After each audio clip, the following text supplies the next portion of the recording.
we're on video, I'd like to thank my wife for allowing me to control lately while this planning is going on, so I can get some credit for that. And I'd like to thank Paul for coming down to Southern California, putting on the great workshop for Alden. We completely changed his landscape. Joey helping a lot here today. It's going to be amazing to see that advance over the years to come with what's been done there. So without further ado, Paul giving his brand new presentation.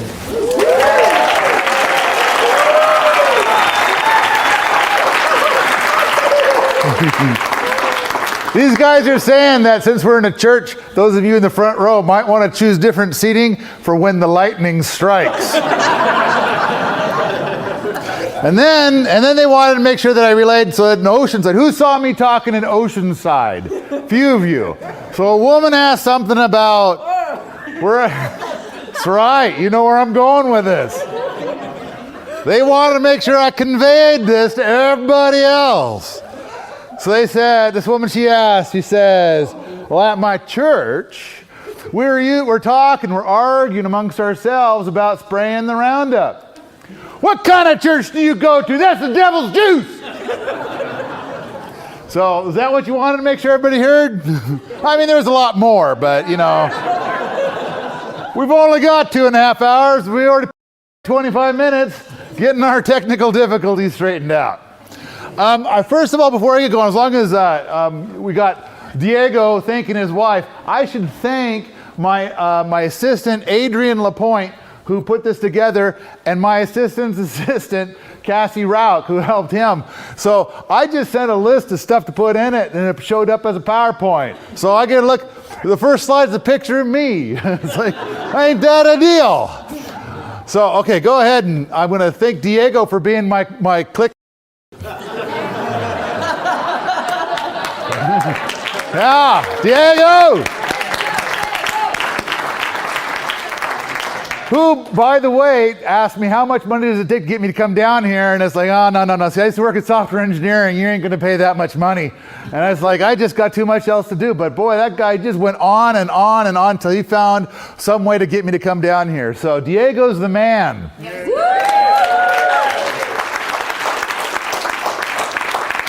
All right, see, I got this first slide up here, and I put this at the beginning of all my presentations, and the reason is so that other presenters will still talk to me. All permaculture instructors are sweet, kind, gentle, quiet, peaceful, wise, gracious, except for tonight.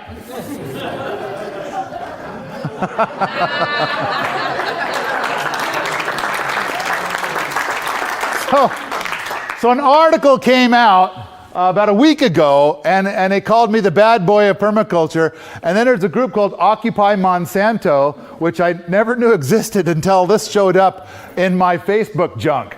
Somebody put it there, and I was like, oh, I like that. All right, next slide.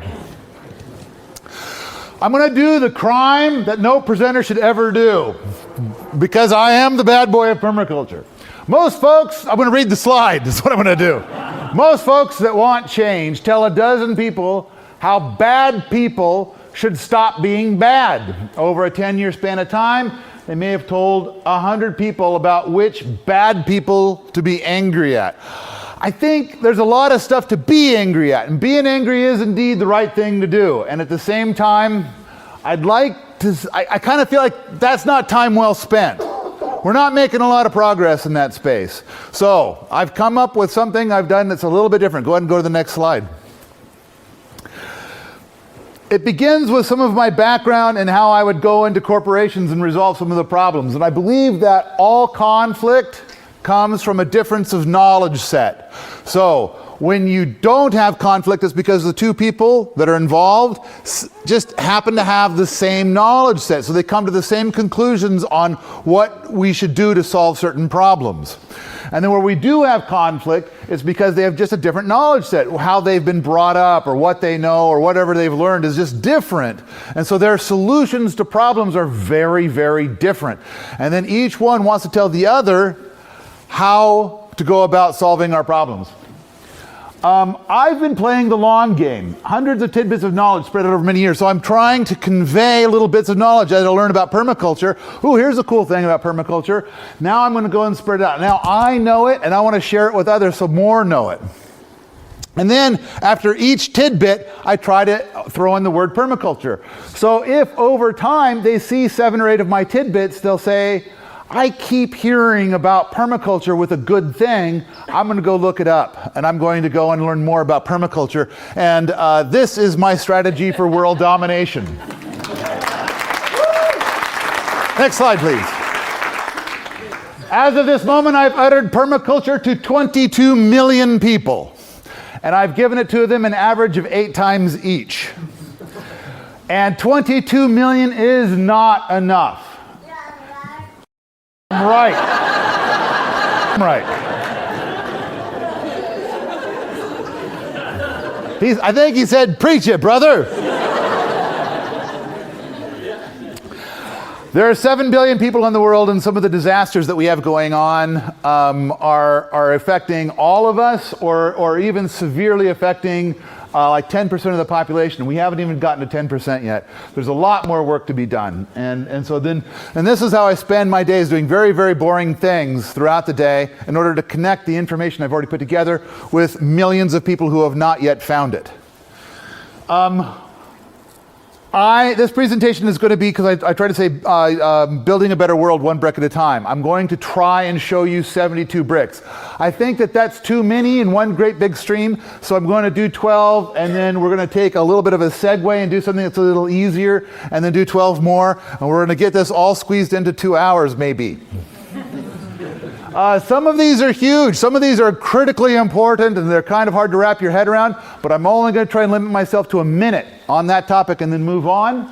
But some of them are tiny and really easy, and they're simple little things. But the thing is that there are thousands of bricks. There are thousands, and this is just a taste. Different people will resonate with certain things, and other people will resonate with other things. So, and plus I've also heard that nobody can learn more than 3 things in one day, so I expect half of you will die before this is over. Price had to be paid. Next slide, please. Brick 1, rocket mass heater. I have a Kickstarter out now. If we can get our technical difficulties, I'll show you the video for this at the end of the presentation, after the presentation. But a rocket mass heater. This is something that burns wood in your home. It uses 10 times less wood, 1/10 the wood, to heat your home than a conventional wood stove. And you would think that that would then put out 1/10 the smoke. It actually puts out 1/1000th of the smoke.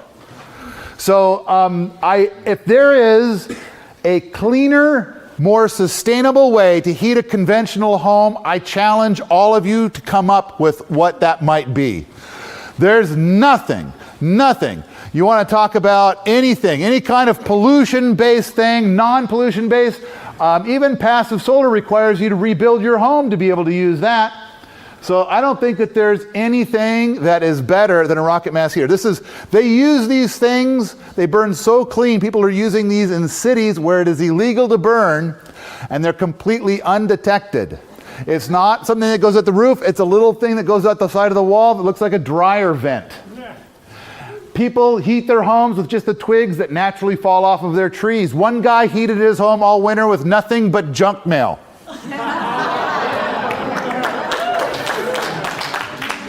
75% of all home energy use is for heat. So when they start telling you the best way to save electricity is with those light bulbs, they're lying to you.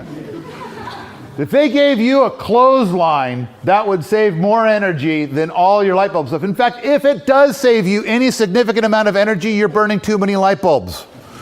There's better ways to light your home. All right, now I'm just getting pissed off and going on to a tangent. Next slide, please. All right, so this kind of shows a quick demonstration of how a rocket mass heater works. The sticks go in at the side. The fire is only on the bottom edge of the sticks. Then you get this super rockety reburn combustion chamber. Basically, you're trying to create a chimney fire for every burn. That's so much more convenient than the conventional wood stoves where they have a chimney fire like once every 5 years, but it could burn down your house. How awkward. It's like, wow, rather than burning down my house, I could have used that heat to heat my home the rest of the year. Well, this is what we do. Then there's a mass it's over here, so all the hot exhaust is pushed through the mass, it heats the mass, and then what comes out of the side is almost entirely steam and carbon dioxide, and it comes out at almost room temperature, as opposed to a conventional wood stove that has to push that smoke out at 300 to 600 degrees in order to get the smoke out of your home. Very efficient. Next slide, please. Oh, and look, there it is, semi-animated-ish. Yay! Ooh. Ah. Man, this audience is awesome. All right, next slide, please. The Wofati. This is based upon Mike Oehler's designs and John Haight's designs. This is a house that can be built in Montana, and it requires no heat. None. It uses annualized thermal inertia. It's not anything passive solar or anything like that. It just uses the heat from the summer to heat the home in the winter. And here, conveniently, in San Diego, you could use the cool from the winter to cool your home in the summertime. Annualized thermal inertia. It's just a thermal flywheel.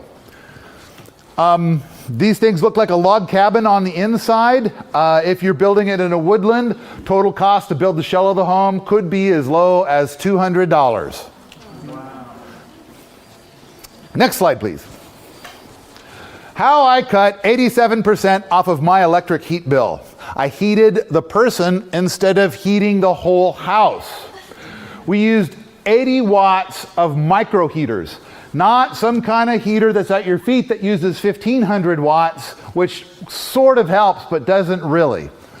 We used a variety of little tiny micro heaters around the individual at a workstation, and then we set the temperature in the house to 50 degrees. Cut 87% off. Now, part of you is like, you know, what the f***? I got a lot of money, I don't mind paying a little bit extra for heat. Well, the reason why we care is because what's on the other end of that heat source? Is it going to be natural gas? And what's all the stuff that's behind that?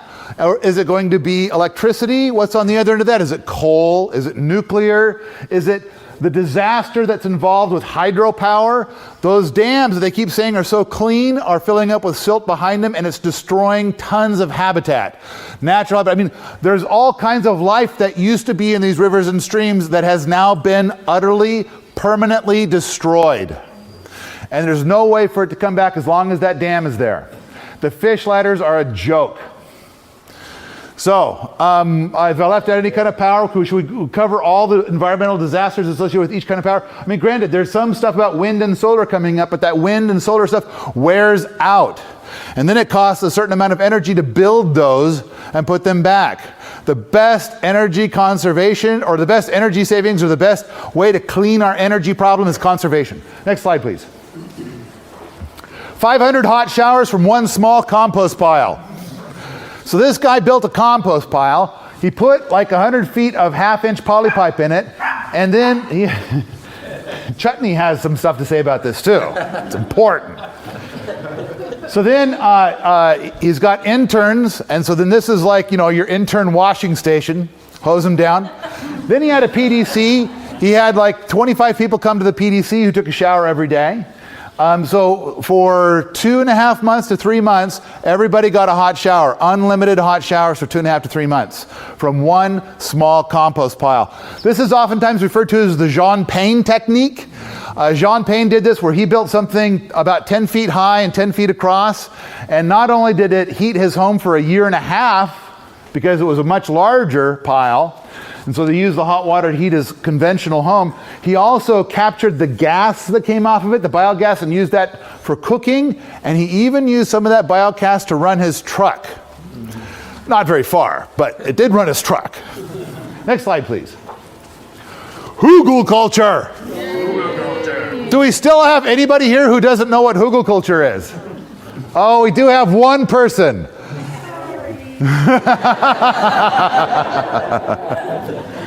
Soil on wood. As the wood rots, it becomes a sponge to hold water. You'll be able to plant all your favorite garden plants on your Hugelkultur bed, and it'll have all the water it needs through the summer without watering it at all, if you make it big enough. And usually whenever I talk about Hugelkultur in a presentation, the next hour and a half is devoted to what kind of wood can I use, what can I plant on it, things of that nature. But we're going to skip that today. We'll do it another time. Next slide, please. Oh, more Hugelkultur. So this has got pictures of Sepp Holzer's work up in Dayton, Montana. He put in nearly 1 kilometer of Hugelkultur beds. We had a lot of people, I mean, for a lot of the videos that I put out, there's still people who are like, that's it's like right there in video, they're still saying that's. And so I had one video out where it showed people who took a bunch of sod. They dug up a bunch of sod to be used for a garden, and they piled it up and they stuck tomato plants in it, and it went all summer without irrigation. But that was videoed in Seattle, and even though that summer there was only trace amounts of any kind of precipitation during the summer, it was like, oh no, that's all that the tomatoes needed to get through the summer. So that was disqualified. I had another one where it was video from July, and it was green and lush, and they're riparian species, but people didn't recognize the plants in that as anything that would grow in their garden, so therefore that must be. So finally, I got this video. Sepp Holzer did nearly 1 kilometer of Hugelkultur beds in May of 2012 and immediately planted it full of all kinds of stuff. I came through in September. Nobody had irrigated it at all, and you can see all the food growing on it. And you can recognize a variety of plants that people grow in regular gardens. Now all the naysayers have shut up. So this seems to be a big part of my job, is dealing with all the naysayers. So now it's basically been proven. Next slide, please. Paddock shift systems. We're going to talk later about greening the deserts, but the number one thing for greening the deserts right now, the biggest tool, I mean, one of the things that has destroyed so much land and has created deserts has been inappropriate grazing techniques. They've run animals in there in an inappropriate fashion, and it's devastated the land. Or sometimes they just go in and they just cut a jungle down or cut a forest down and burn it, and then run animals in there.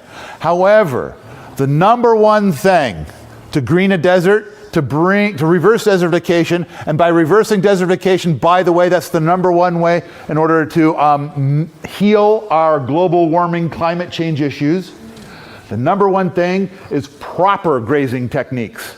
Nothing comes close to fixing this problem like proper grazing techniques, and that's with the paddock shift system.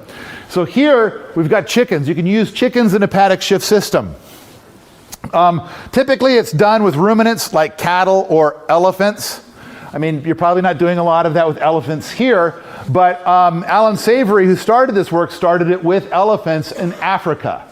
And there's a recent, who saw the recent TED Talk with Alan Savory? Wasn't that amazing?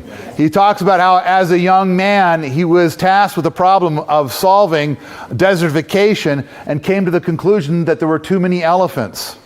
And so then they went out and they killed 42,000 elephants.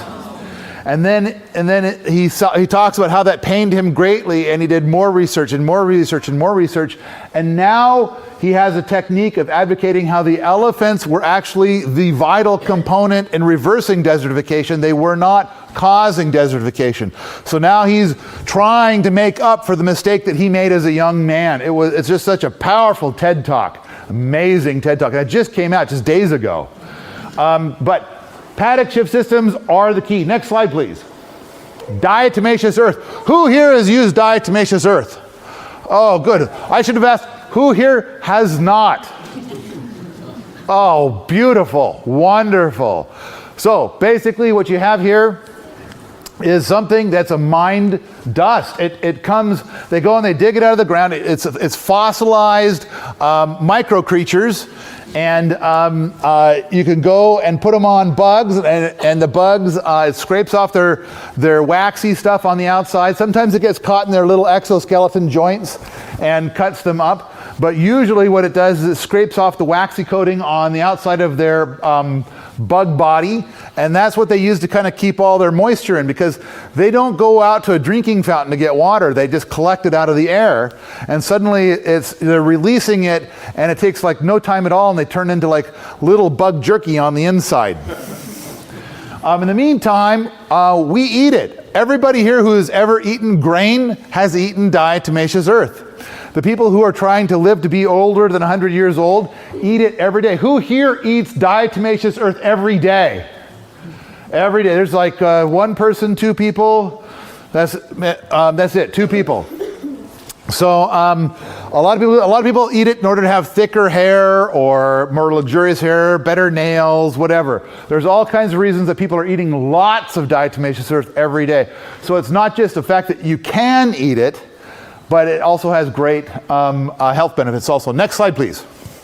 Oh, look, there's a little, they added in, Adrian added in a little something for you to look at. That's what it looks like close up. Okay, next. And then here's the graphic from my article about diatomaceous earth where it shows diatomaceous earth man stabbing a bug with a sword. That's how it works. They got little swords. All right, Mike Oehler's $50 house.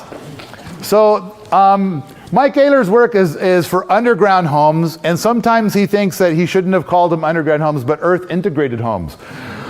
When you look at one of his houses, all you see is a hillside. They're invisible. It doesn't get much more integrated with earth than that.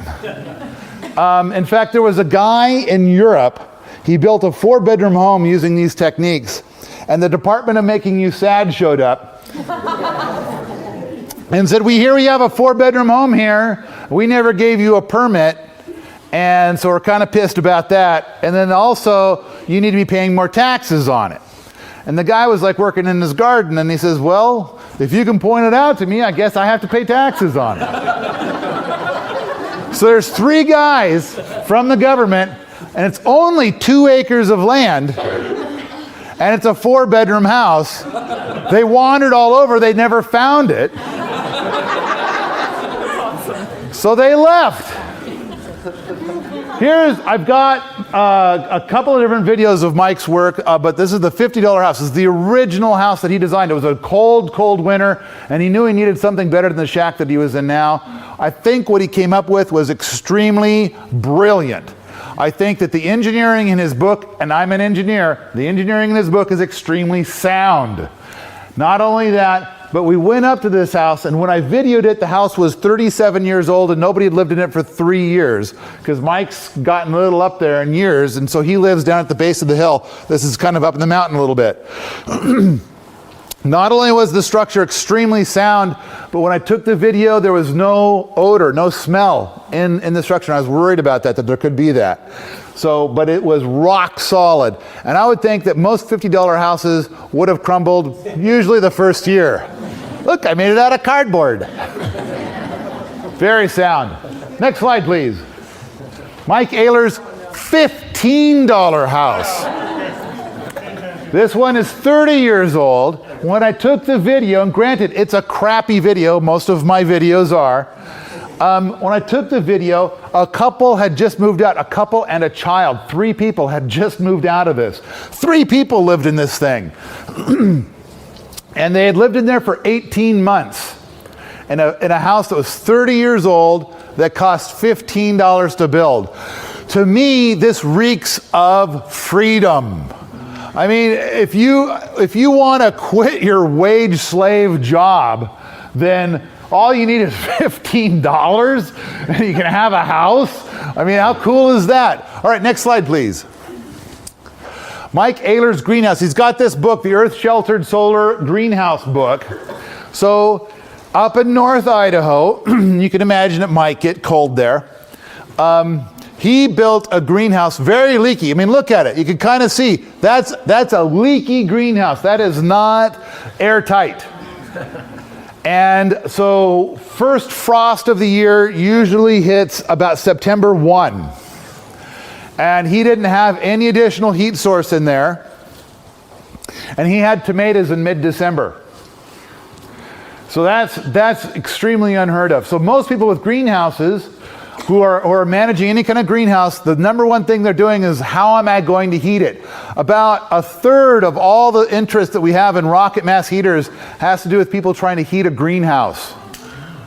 So this is brilliant. This is using the temperature of the earth to do it. And he's done some very fascinating things with this. So next slide, please. And then here we have the combination. That's Ernie and Erica Wisner, the leading innovators in rocket mass heater technology. And they're leading a workshop there about installing a rocket mass heater in a greenhouse. The number one thing that people want to do. Only we're trying to combine Oehler's techniques with a rocket mass heater so that way they can have a greenhouse all year and maybe they only have to light like 4 or 5 fires throughout the year. Because when you put a fire in a rocket mass heater, the heat lasts for days afterwards. So I've got a video with Ernie and Erica about a rocket mass heater in their home, and we take the video, we see the camera outside and there's snow on the ground, and then we talk to Ernie and Erica and they say there's been snow on the ground every day for the last 2 months. 2 days ago it was 19 below zero Fahrenheit. And it's like, okay, well, there's snow on the ground. When was the last time a fire was put in this contraption? Last night at about 7 o'clock in the evening, we had a fire, and so it's currently 2 o'clock in the afternoon. How much wood did you use? About this much. It's not much, very little.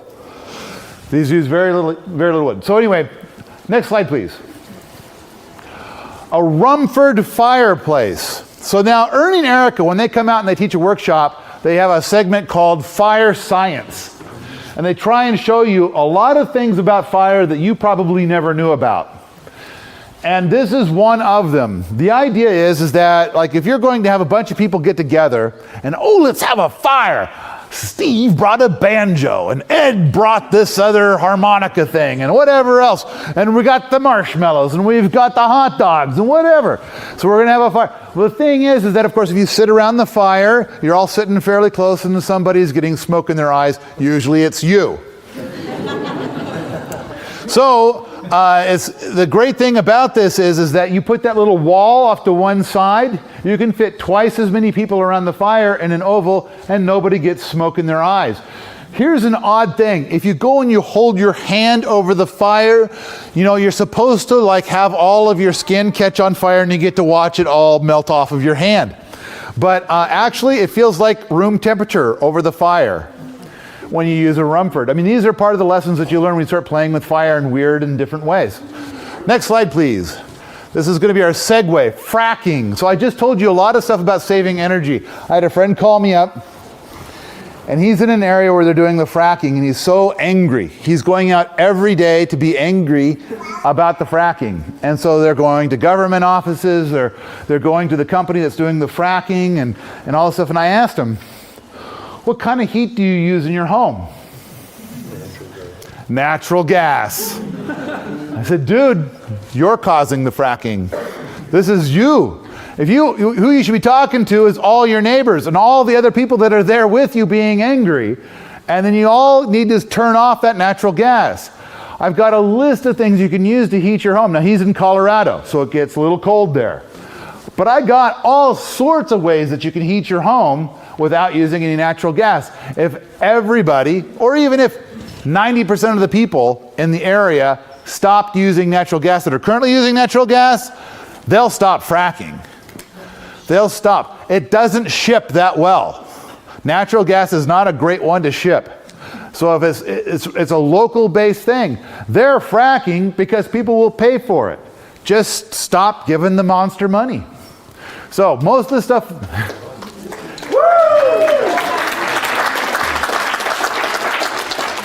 Most of the stuff that I try to do is not about being angry at the bad guys, and so this little segue is where I'm going to try and like share a little bit of this. To me it seemed obvious, and this guy was so passionate, but he didn't make the connection. So I guess we need to go out there and help people make that connection. It's buying it that's causing this stuff. If you want Monsanto to go away, stop giving them money. And it's like a lot of people, it's like, oh, I hate Monsanto, and the food they're putting into their pie hole is just loaded with Monsanto stuff. If you really want to, well, anyway, we're going to get to this later. Next slide, please. Preach it, brother. Solar food dehydrators. I think this is the best use of solar power. I think I've got a slide later on why I've got some issues with the solar hot water. But when it comes to solar power, in fact, I recently learned, I didn't know this before, that most of the food that the natives collected, at least up in Montana, the native folks, most of the food that they collected, they preserved it through drying it. I thought that they did smoking and they did all kinds of other techniques, but it's like, no, we pretty much just dried everything. Just everything, dried it. And so these solar dehydrators are amazing. Now, the ones where the heat goes in at the top and then pushes down, those ones seem to work the best. And some people are able to build these really cheap. And they'll put a lot of food in at once, and these things work so well, it'll dry it really fast. So this is a great way to do this. Next slide, please. A double chamber cob oven. Who here has thought to themselves, one of these days I'm going to build a cob oven? Yeah, this is like a really common thing. Yeah, 2005 called and they want their cob oven back. So the double chamber cob oven is this weird thing, and it's like, because now that we have the rocket stove stuff, they burn so much cleaner. Why would you ever want to? Because when you look at the stuff on the left, you can see that big black splotch on it. And then this one here, this has got smoke pouring out of it. All that smoke makes me think, no, I'm not going to fool with that. That's nasty. Like we're supposed to be cleaning the air. We want cleaner air, and then we're putting all this smoke up. Surely there's something better. And Ernie Wisner on the right there came up with better. And when I videoed him, he said, no, it wasn't me, it was Kiko Denzer. And when I asked Kiko, he's like, no, it was all Ernie. And then I go back and I talk to Ernie, and he's like, well, okay, I probably did do most of it, but Kiko kind of made a suggestion. So it's Ernie. He's just too humble. So he came up with something where it has two chambers. One is the main regular cob oven chamber, and the other one has got some rockety stuff. You can kind of see the flame shooting out of the top right there. So it's got some of the rockety stuff. It's not as clean as our rocket stuff, but it is really, really clean. And as he takes the door on and off, you can see it go from smoky like your regular cob oven to like burning very clean again. So, but the thing is that if you're going to do a cob oven, this is the one you want to look at. And I convinced, for years, Ernie and Erica, they just gave all the information away for free. And they would send Erica off to work these lame-ass minimum wage jobs to make ends meet. And so I said, you got to stop doing that. You guys need to be working on rocket mass heaters all the time, not going to some lame minimum wage job. So I asked them to make plans, and they've made plans for their double chamber cob oven and some of their rocket mass heaters, and you can buy those plans. And I'm proud to say that they are no longer working at some suck minimum wage job. Next slide, please. This is Brian Kirkbliet at Inspiration Farm in Bellingham, Washington.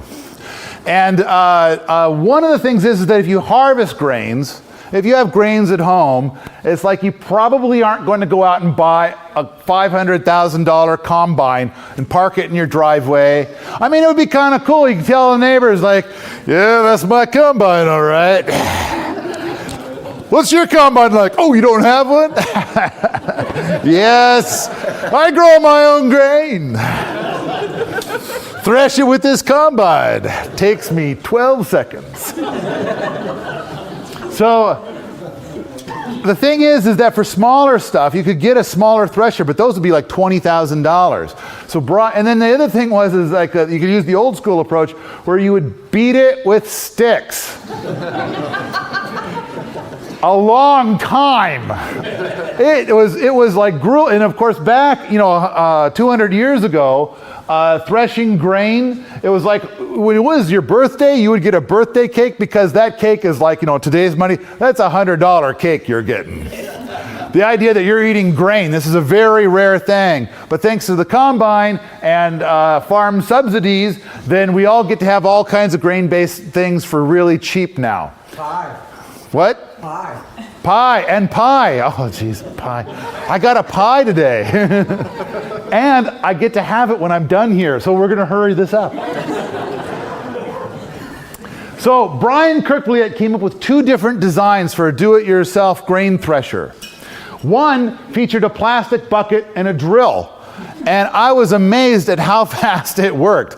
I mean, when you've tried beating grain with a stick, and then you see this, that was awesome. And then he's got this other contraption. It's a converted wood chipper, which, you know, I hate wood chippers. I'm totally against them. But here he's got an electric wood chipper, and it threshed that grain mighty quick. What an awesome thing. And in that same video that I had, this is from a video I took that's on YouTube right now. From that same video, he also does winnowing. You made the pie for me, didn't you? Yes, you did. I'm going to eat it in like an hour. Yes. So, next slide, please. Convert roadkill to chicken feed with the help of maggots. Now, here's a cool thing is that when I put up these videos, then of course I get all kinds of hate. I get gobs of hate. But I also get some really interesting information. So one of the things I learned after putting this up, because this is also at Brian Kirkliet's farm, is that whenever anything would end up dead for whatever reason, he just puts it in there with a little bit of straw. And my number one rule, I heard a thing earlier about urine stuff, and I kept wanting to like raise my hand and say, and now I want to take over your presentation and do it my way. But I didn't. I did a pretty good job. I kept pretty quiet. So, but I think one of the rules for farming or for permaculture is if you smell anything, you're doing it wrong. If it stinks, you're doing it wrong. I mean, by smell anything, like if you smell pie, you're doing it right. But if it stinks, it's like nasty, you're doing it wrong and you need a different system. So I was very concerned about the system, but I'm here to tell you there was no smell at all. Because I was thinking like, no way am I going to ever do this because it's going to smell damn nasty. It smelled fine. It was perfectly good. Now I've heard now that there is some kind of pathogen that the maggots will carry from the rotting creature out to the chickens, because the maggots just fall out the bottom of the bucket and the chickens pick it all up. But there's some kind of disease, and so I think it's botulism. But then, so yeah. Something you want to go easy with, right? So, after creating this video, I've learned that black soldier fly larvae are far superior. And so I have yet to get that video, but I'm looking forward to it. In the meantime, this video is up, but it's a very similar concept. Next slide, please. A walk-in refrigerator made with a small insulated room and an air conditioner. So there's that little contraption off to the side here has a special name. It's called a cool bot. And basically it tricks the air conditioner into thinking that the room's too hot. So the air conditioner comes on and cools the room some more. So this guy created a cheese cave. This is what it's called. But you can see on the thermometer it's like 42 degrees in there. And so we made this video, and we're talking about how you can kind of have like your own little walk-in refrigerator for really cheap. I'm not sure what the energy costs are like, but it's the same kind of concept for running a refrigerator, and he's got a much, much larger space. However, apparently the CoolBot people spotted this, and then they contacted the guy, and now he's guaranteed a CoolBot for life. So a lot of the people in my videos get little perks like that when so I like doing that, but I like it when that happens. But next slide, please. A Scythe. Here's Brian Kirkliet. And it's like, in this video, he just demonstrates how simple it is to use a scythe. And it's like, if you ever just get a scythe and then you're like going around and you're like, I'm going to hack at things and stuff like that, it totally doesn't work. I mean, there is just this tiny bit of knowledge that you need to make it really sing for you. And then in the video, Brian tells the story about a tiny teenage barefoot lass who had a scythe and competed with a strapping young lad with a weed whacker, a power weed whacker, the most powerful weed whacker there was. And they had a race. And I actually found the YouTube video for that, and it is really cool. And it's like, and she won. She won with the scythe. She was able to do more than the weed whacker guy, the string trimmer guy. And then of course there's the other thing too. So as he's doing this, he's wearing, I think he's wearing flip-flops or something. He's got sandals on. And then half the comments are, he's gonna chop his toes off. And it's like, no, see, the blade is over there, your toes are over here. It doesn't come anywhere near that. And it's like, no, what you need to do is that, and he pointed out in the video, is if you got a string trimmer, you need full-on pants because you're gonna have slug guts all over your legs at the end of the day. And so then, of course, he's talking about when you run that string trimmer, you're keeping all your neighbors awake and stuff like that, and it's loud and it stinks, and it stinks. Ah, not a good thing. So makes it very obvious and simple. And we have a second video up that's how to sharpen them with, peening them and stuff. But just needs a little bit of care, a little bit of knowledge, and it'll sing for you. Next slide, please. Slug control with a pile of rocks. Now, do you guys, what the is this guy, how stupid does this guy think we are? You said that, didn't you? No, okay. You said this. Okay. What? Do you guys have much of slug problems down here? Yeah. Yes. No, none at all.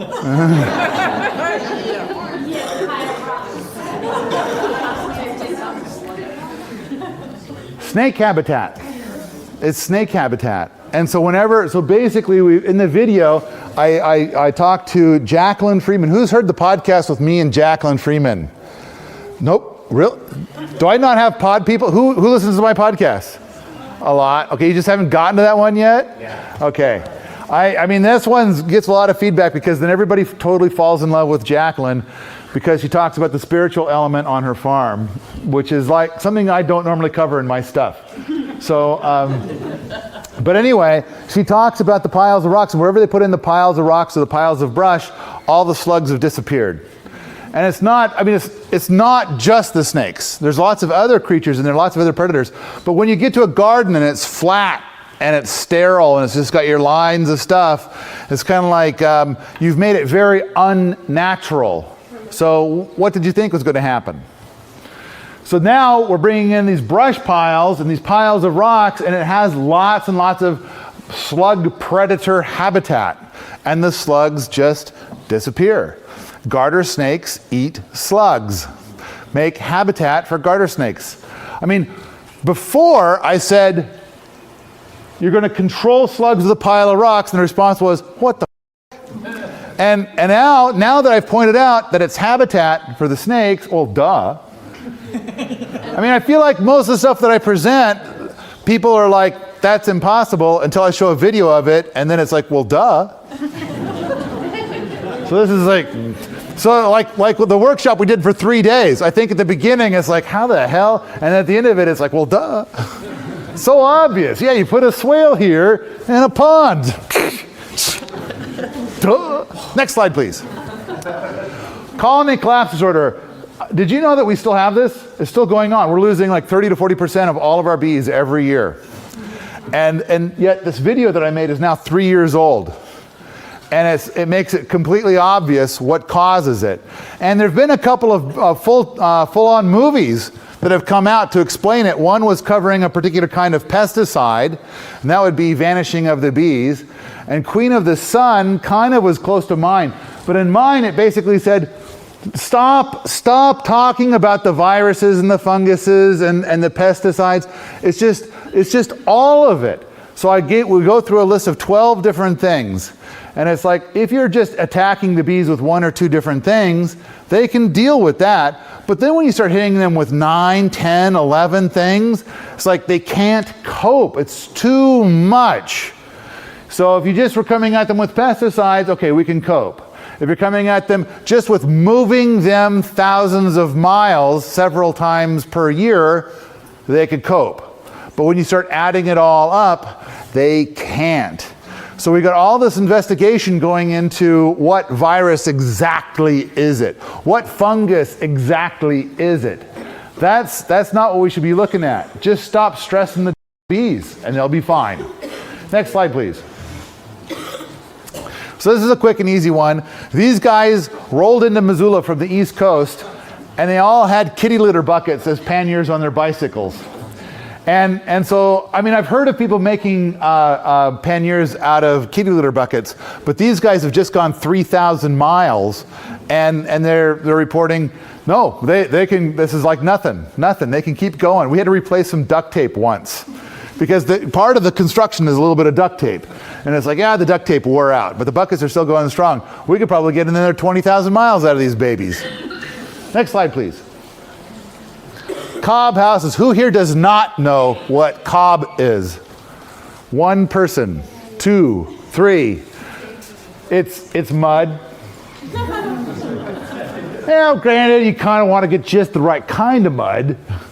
Just the right, little bit of clay, a little bit of sand, sometimes straw, mash it together, and you can pretty much shape it in anything you want. And the great thing about a cob house is that in a weekend workshop, you can learn everything you need to build your own home. And at Cobville, they teach that. You just go down there, spend 1 week in there, you kind of mush around with a cob and kind of make some stuff, and they give you all the information that you need to be able to go home and make your own house out of cob. Now, cob is beautiful. You can shape it into anything you want. And everything that they have at Cobville is a work of art.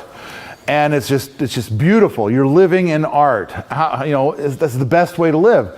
However, it takes a long time. It's just slow going.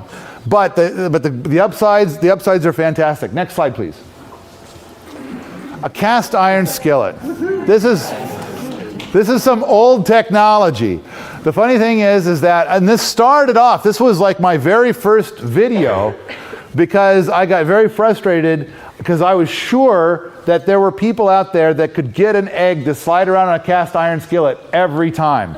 But I could get an egg to stick to a cast iron skillet every time. So I went and I spent probably hundreds of hours combing through the internet, asking questions in forums and stuff like that to try and get it to work better for me. And then I would write this article, and then I had lots of people give me more and more feedback on the article. And finally, after years and years and years, I finally got to the point where I could get the eggs to not stick every time. And then I had people tell me that I was lying. So I made the video to show that the egg was sliding around on the cast iron skillet. And so that was my very first YouTube video. But I just want to, and so now the article, I think if you go and you Google cast iron, I think it's like number 3 or 4 or something like that.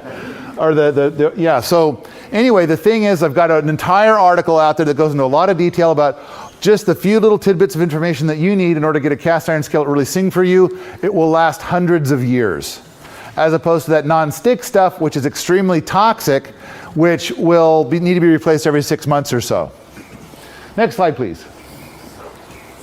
Lawn care. This is my first article, and this is kind of part of a little bit of what got me going into permaculture, I guess, in a way, or at least the save the world mode that I'm in. And that is that I taught a little class, a little workshop on lawn care, on organic lawn care, and then 1995 rolled around, and we had this new thing called the internet. And I thought I'd try it out, and I put my little lawn care article on there, and all the search engines picked it up and everybody came to it. And at some point in time I realized I was convincing people that were on their way to go and buy Wheaton feed to not buy Wheaton feed. Mostly because I was the only lawn care article on the internet at the time. And then I ended up still being number one, and at some point in time I kind of realized, wow, you take the number of traffic and then the number of emails that I get from people saying that I've changed them for life, that they're never going to buy Wheaton feed again. Because I advocate that the idea is that if you give up the Wheaton feed, not only can I cut the amount of mow time by a factor of 3, and I can cut your water time by a factor of 5, but on top of that, you can grow cool things in your lawn. So you can grow yarrow, which feels good when you walk on it barefoot. Or you can grow chamomile, which smells like green apples when you mow it. Or you can grow crocuses so that when winter is over, which you probably have no idea what winter means, your lawn is a whole bunch of flowers, and that the flowers, by the time that they're all done, the grass starts to grow. So by the time you get to the first mowing, the flowers are gone. So you've got all these cool things. You could plant edibles in your yard, a mowable meadow. I figured out that I was saving the world from train loads of toxic gick, like entire trains loaded with toxic gick, by the amount of traffic, because there's a lot of people that came onto the internet and looked for lawn care. This was getting massive traffic. And that's what led me to thinking like, wow, I made a difference. And what more can I do? And that's why I wrote the cast iron stuff. I'm going to figure this out, and I'm going to make it so people don't go and waste their money on that toxic Git cookware. But now there's an organization called Grow Food, Not Lawns. And a lot of permaculture people are kind of in that space, like, oh, I don't want to have any lawn whatsoever. But I want to point out that I like the idea that we can still have a place where community can come together and have a picnic, or where children can play, or where we can have a yard sale. A yard sale is a very permaculture thing, in my opinion. And so I think that the thing to do is, yes, grow food and lawns. And granted, there are properties where there's way too much lawn and we could do with a little bit less. But also I like the idea of calling it a mowable meadow, perhaps. So I don't want to give up on the lawn. Next slide, please. Oh, here we go. Oh, segue. So about 3 years ago, I needed to express something, and I needed a tool. I needed to talk about a problem that I saw, and so I just made this up. I called it the Wheaton Eco Scale. You all can make up your own scales. I don't care. Once you make up your own scale, you can call it whatever you want. You can name it after yourself. You can give it different properties based on what you think is cool. At level 0, there are 6 billion people. At level 1, there's 1 billion people. At level 2, 100 million people. So 10 times fewer people at each level. And it goes on and on until you finally get to level 10, and that's Sepp Holzer. The mighty, the glorious, the amazing Sepp Holzer. So there's a lot, and then it's an eco scale. So then, like, the people at level 1 are like, I'm going to be better on the planet, so I'm going to go buy some light bulbs. And then at level 4, people are saying, I'm going to be better to the other people on the planet, so I'm going to get rid of all those damn CFLs. But somewhere around level 3, you might start raising a garden, probably organic, and then somewhere at level 5 or so, you might take a PDC. At level 7, you might teach a PDC. And so then, so this is the scale. Now here are the properties that I needed to express. Is that no matter what level you are, that the common mentality is, and this is one of the things I want to correct, the common mentality is everybody behind you is everything up and has to stop. And you're gonna run down there with a baseball bat and smack them to get them to stop screwing everything up. Another observation is that anybody that's like 1 level ahead of you is cool. Anybody that's 2 levels ahead of you is really cool. Anybody that's 3 levels ahead is crazy. Anybody 4 or more levels ahead is so crazy they need to be institutionalized for their own safety and the safety of others around them. And we're going to get to one of those here in a minute. Next slide, please.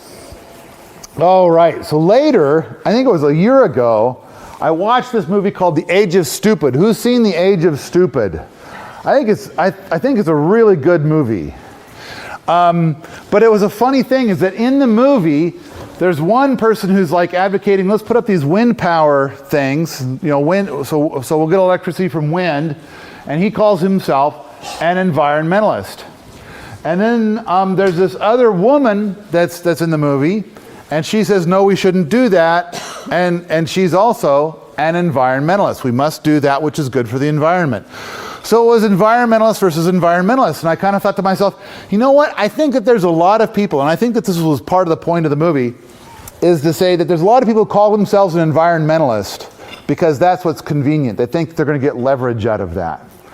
So I, using all the authority that I have, as the largest voice in the permaculture world, so maybe not everybody knows this, but I give away more free information on permaculture than all other permaculture people combined. Yeah. So I am the voice. Oh, thank you.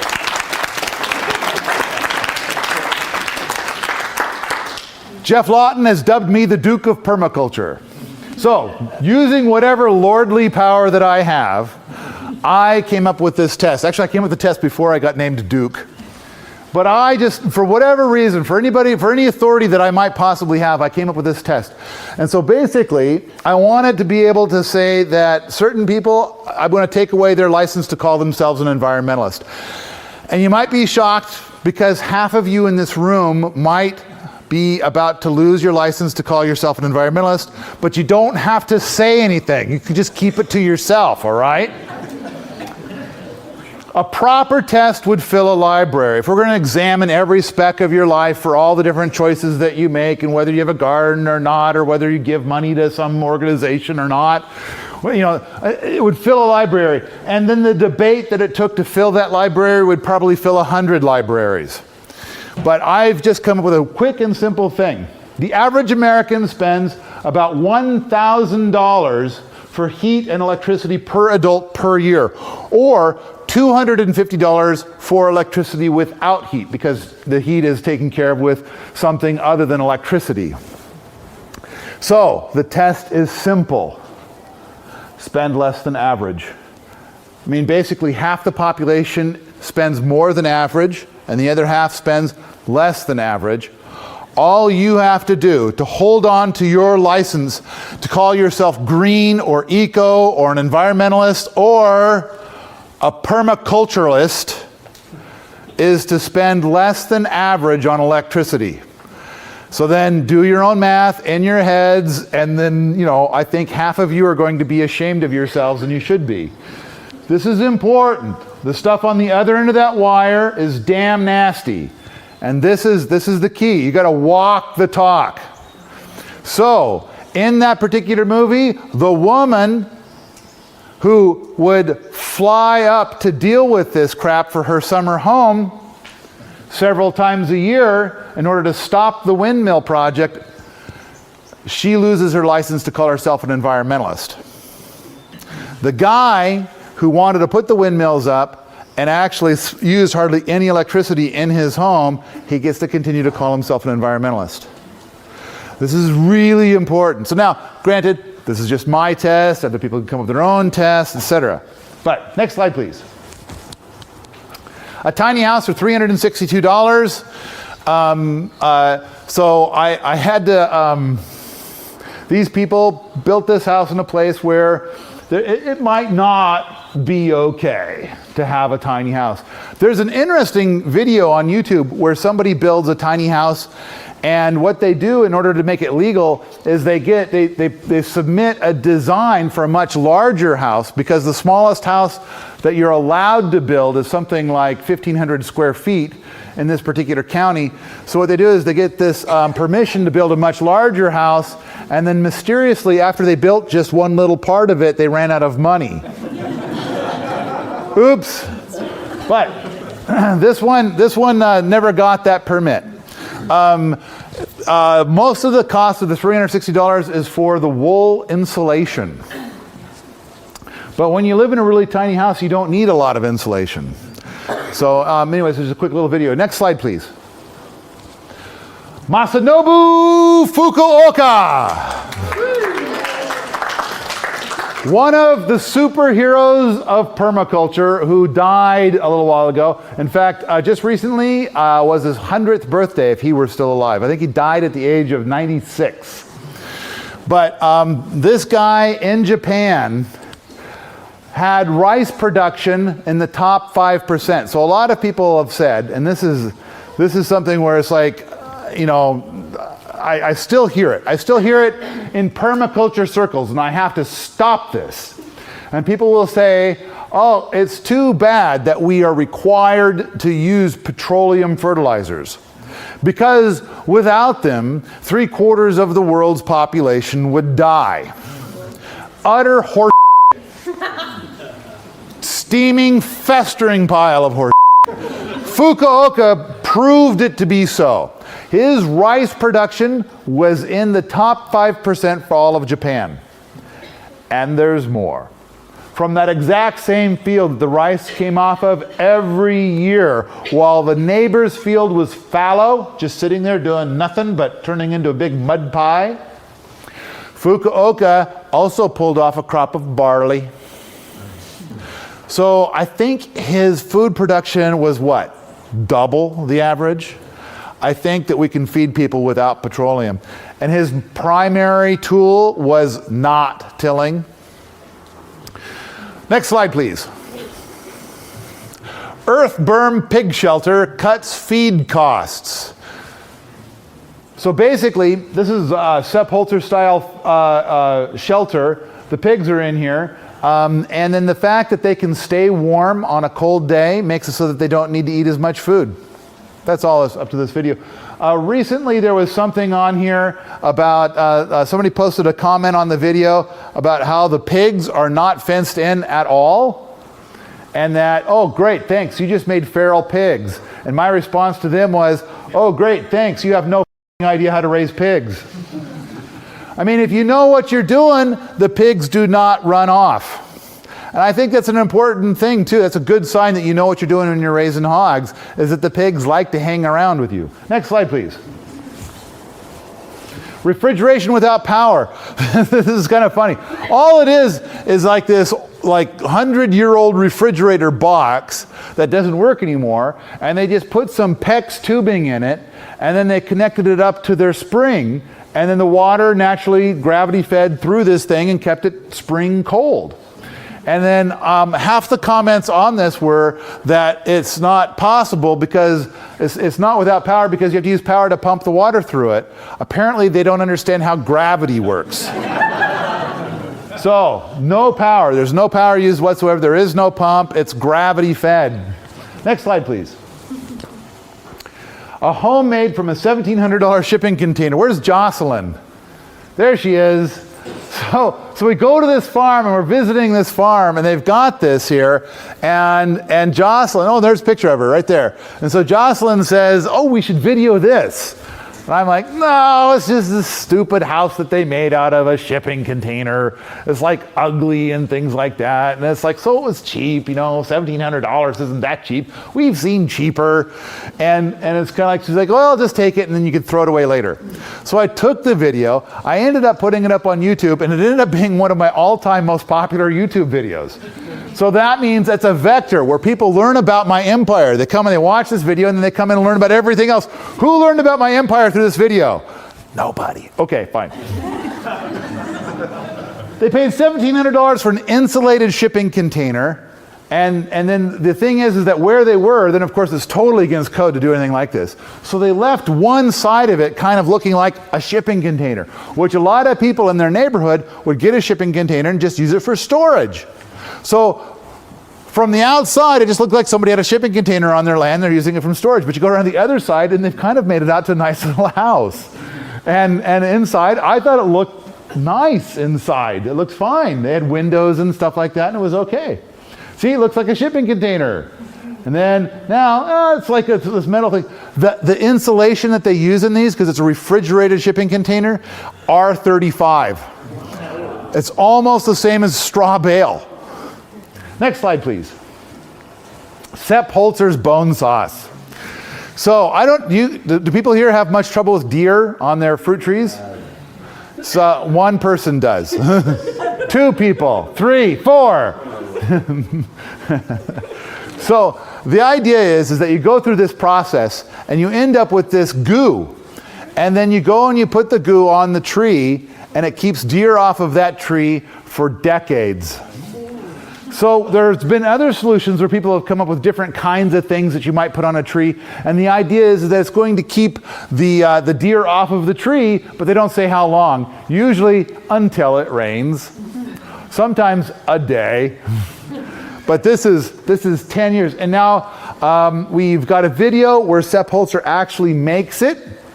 And then we have a whole bunch of people on Permies.com that did it and tried it, and they said, yes, it works. It keeps the deer off. And this is in places where they have very high deer pressure. Next slide, please. Oh, here we are, making the bone sauce. You've got cast iron pots, you fill it up with bones. Next slide, please.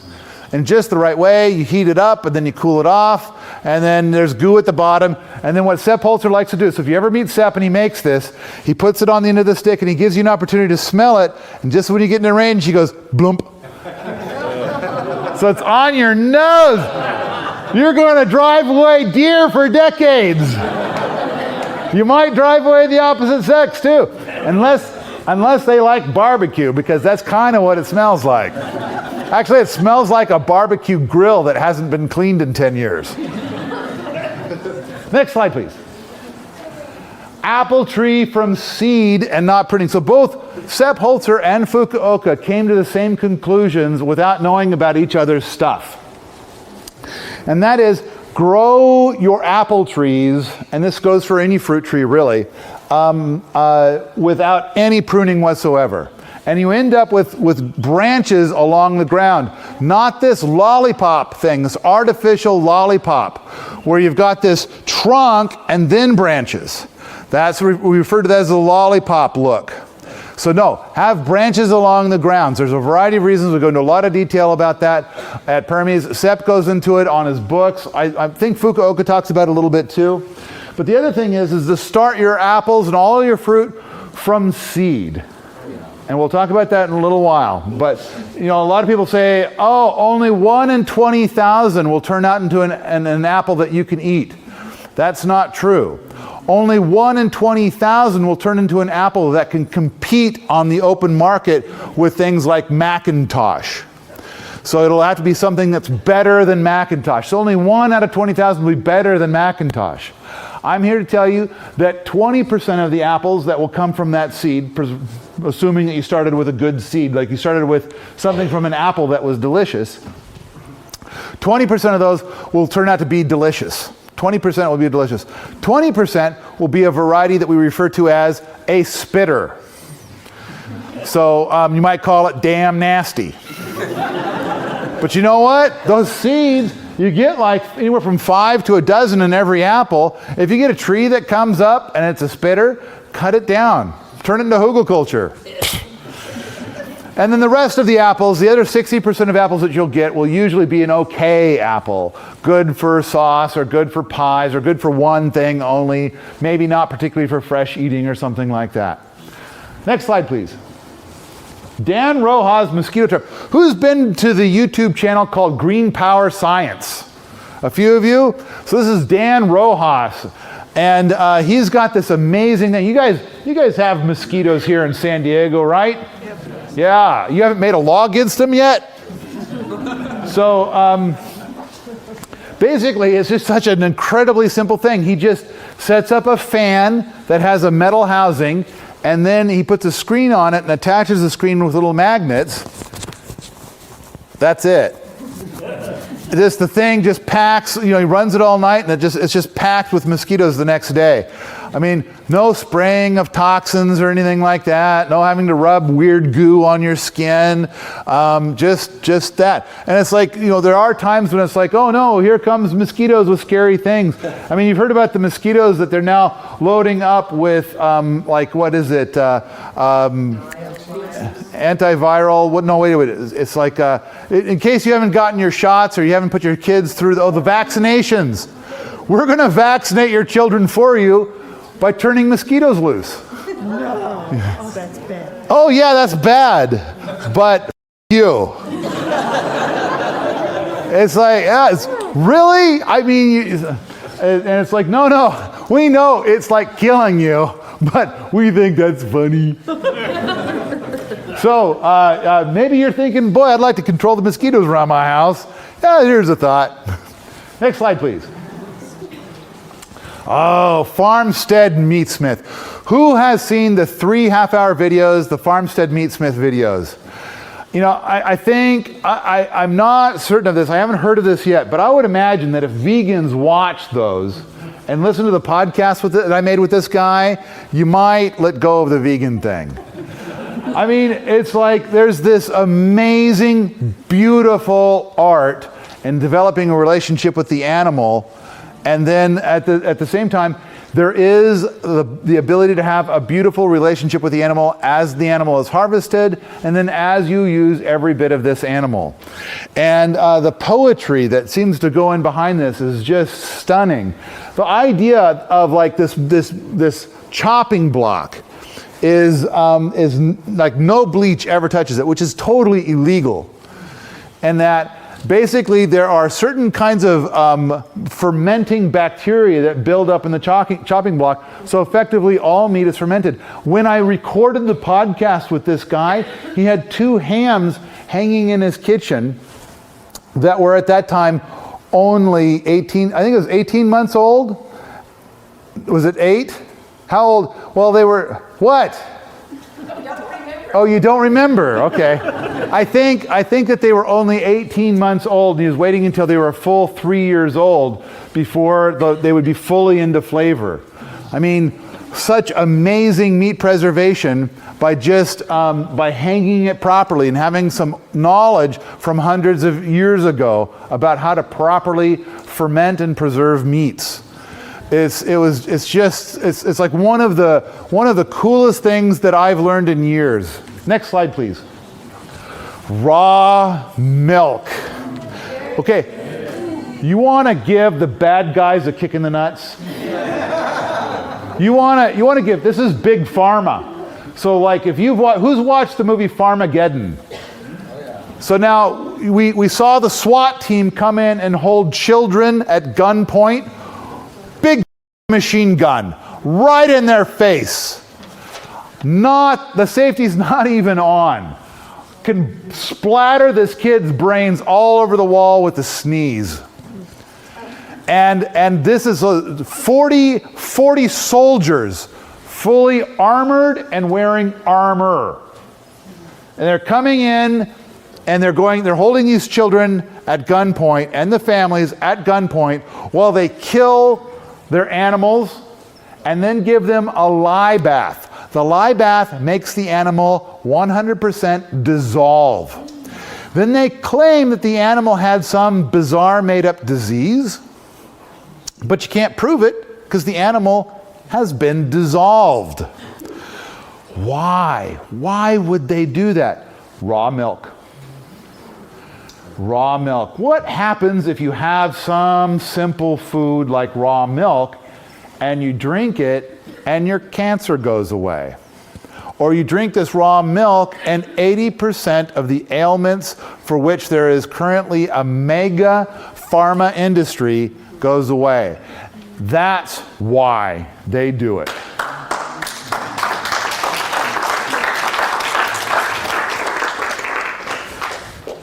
You're able to buy raw milk in this area. I've been putting raw cream in my coffee every morning while I've been down here in San Diego. Just pick it up at, what's that grocery store we've been going to? We've been going, Jimbo's. We've been going to Jimbo's. But I guess, is it at Sprouts too? Yep. Drink your raw milk. You know, a lot of people are going around and they're saying something about how they're lactose intolerant. No, you're not lactose intolerant. You're pasteurization intolerant. Try it. Try it and see. You know, makes your innards real sad. Go drink a whole bunch of raw milk and see if it makes your innards sad. Try it. So I've got a podcast with Sally Fallon Morell from the Weston A. Price Foundation. And we go into all sorts of details about raw milk. And it's profound. It's profound what's being done against it politically. And it's profound what this stuff can do for you. Next slide, please. This was a funny thing. So last October, so we've got this Kickstarter campaign going on right now where we're trying to sell 4 DVDs through Kickstarter. And this is my project. Give me money. I want this to hit $100,000. Go buy my DVDs. But we're at this event. We're recording everything. And we do this thing where we do a turkey cooker next to a rocket stove. Which one can heat this huge amount of water the fastest? And we get the rocket stove to win, yay! And then this fellow shows up, Mark Vandermeer. He's kind of like a permaculture guy without the label, up in the Missoula area. And he stops by, and he's also a part-time blacksmith. And he's looking inside and says, I think that's hot enough to be able to melt some steel. So we try it, just on a lark. And sure enough, look at how orange that is. So, and that's like, and then Mark was saying that in his forge, it would take several minutes to get that orange. That's after like 25 seconds. We get these things burning that hot with just twigs. And he's like, what? There's no fan? I mean, I can do this with just twigs. I don't have to go buy coal. I don't have to run a fan. I can do this anywhere. So, just for what it's worth, a little poor man's foundry. Next slide, please. An electric tractor, Steve Heckeroth. This is up a little bit north of San Francisco. And so Steve Heckeroth is an engineer. He worked on some of these projects to create an electric car battery. They totally solved it. They had an awesome electric car battery, and their company got bought by Texaco, which then got bought by Chevron. That's a clue to two companies that you do not buy your petroleum from. They're sitting on it. They're sitting on it. So, you know, electric cars could go a lot farther now, and they can charge a lot faster, but they're sitting on it. They got the patent, and they're sitting on it. So Steve was one of the inventors of it. This particular electric tractor, this is his version 12. The great thing about an electric tractor compared to an electric car, with an electric car, if you're going to go for a long drive, you're going to, you got to find a new charging station. But then with an electric tractor, you're never far from your charging station. If you use lead acid batteries, which, by the way, are very easy to recycle, then the problem with an electric car is that they're very heavy. So you don't get to go as far. And there's all kinds of problems with having something that heavy. However, with an electric tractor, all that weight gives you extra traction, something that you want. In fact, with normal tractors, they fill the big tires in the back, they fill those with a liquid solution to give them extra weight.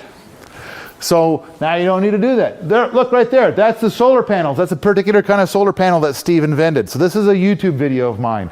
I've also got like 6 podcasts with Steve talking about a variety of things.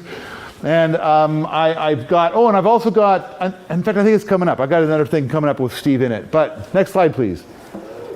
Oh, we're back to a segue. When Sepp Holzer did what he did, he didn't call it permaculture in the beginning. Eventually, Bill Mollison came to his property and said, this is the best example of permaculture in the world. We hope that you will call what you have permaculture.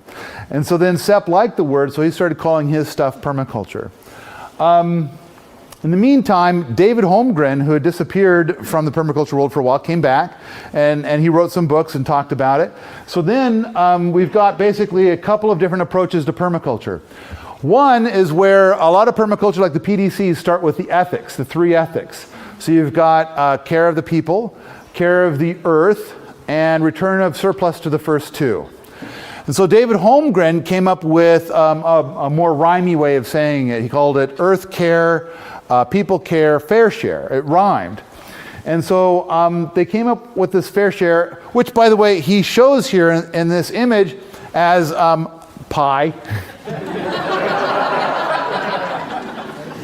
So you would think I'd be really excited about it, but actually at Permies.com, I would say that a lot of the problems that we have with problem people who come and are doing awful things usually has something to do with that fair share thing. They interpret fair share to mean that it's okay for them to steal other people's stuff and give it away. Kind of like this whole Robin Hood thing. So you've got Toby Hemingway has written this really nice book, and they think it would be awesome to take the book, put it into a PDF format, and give it away to everybody. And then Toby gets to watch his sales dip down to 0, and then Toby decides he's not going to write any more books. So this piracy thing, apparently they think of it as fair share. I ban it. I delete it all from my system. So a lot of the great permaculture people have stopped writing completely. Some have stopped making videos because it costs them $20,000 to put something out. And now with this level of piracy, it's not going to, this is a different thing. There's, amongst other instructors, there's this debate about whether or not you have to have the ethics. And basically with Sepp stuff, then Sepp teaches his stuff where it's like, here's a whole bunch of farming techniques and eco-living techniques and stuff like that. And so basically what I propose is that when you implement all of these things, you just so happen to have the ethics in it. They just kind of showed up. Whereas other people out in the permaculture world are saying that you have to start from the ethics. You have to fully and entirely comprehend the ethics, and that when you follow those, eventually you will discover the farming techniques that come. All the eco techniques and farming techniques come from that. So we've ended up with, because it was about 2004 that I was working and as my day job as a software engineer. And I tried to reach out to some of these people to say, I think the reason why permaculture is not a household word is because of this, and because of things like this. And I think that it's really, really important that everybody knows about permaculture. And a lot of people, when they do this thing about how the ethics lead to the bricks, where if you understand the ethics, it leads to this other stuff, they believe that the ethics includes their personal religion and their personal political set. And so it's like, if you don't vote for the same people I vote for, you're not doing permaculture. If you don't go to the same church I go to, then that's not permaculture. And the system was riddled with that. And so I've been pushing this, well anyway, it was in 2004, I tried to explain it to these people, they didn't buy it. I came to this odd conclusion that I had to do it. And so then I quit my job, and I've been doing this ever since. In order to get this to move forward. But I'm a firm believer in the if you bring them the bricks, the ethics will follow. And I respect that not everyone will believe that. At the same time, I think it's okay to do this path, and I'm doing it. Next slide, please. The cult in permaculture. This kind of leads to that whole thing about the religion or the politics. And so there's a lot of people that believe that you have to have this other philosophy set or whatever in order to do it. So, using the power vested in me by whatever it is, I hereby say that you can have the cult if you want, or you can leave it behind if you want. You can just do the things and be an atheist if you want. I'm okay with that. I give you license to do permaculture without the cult. And I give you license to do permaculture and make a profit. Now, this permission to have profit comes from, and I mentioned this earlier, the guy who's giving away more free stuff than all of the permaculture people combined. So I'm often reduced to or ridiculed for being a money grubber. And I'm giving away more than all of the permaculture people combined. So I'm saying it's okay to make a profit. In fact, I hope that someday all the food that you buy at Safeway is permaculture food because the farmers found that they made a bigger profit with permaculture than with Monsanto. Next slide. Polyculture. This is one of the most important tools in the toolbox, in my opinion. When you have a variety of plants all growing together, they feed each other. So earlier today, at the P presentation, where's Charles? There he is, which was a great presentation. I kept thinking to myself, oh, rather than thinking about how much NPK from urine to put on all of these different things, which by the way is a smart thing to do, I would much rather see a lot of polyculture. Because when you have polyculture, all of the plants, like for phosphorus, a lot of it was about peak phosphorus. There are plants that are awesome phosphorus accumulators, and they share. They're very generous plants, especially when you have an old soil that's full of mycelium, and there's a lot of exchange between the plants. The power of polyculture is immense. It's one of the most powerful tools in our toolbox. Next slide, please. Poop and pee as a resource. Hey, Charles, we're back on. Instead of a pollutant. So in Charles's presentation, he mentioned Jenkins a few times, and later I talked to him about it. I'm not a big fan of Jenkins's work. This is the Humanure book. I'm not a big fan of that. I do think it blazed a broad trail, and it really, put us forward a big gob. But I think that there's some fine tuning that we need to do after that. So Jenkins says that we shouldn't fear our poop. And I'm telling you here, no, fear your poop. Fear it. Because there's pathogens in that, and people can die from that. People can get really, really sick.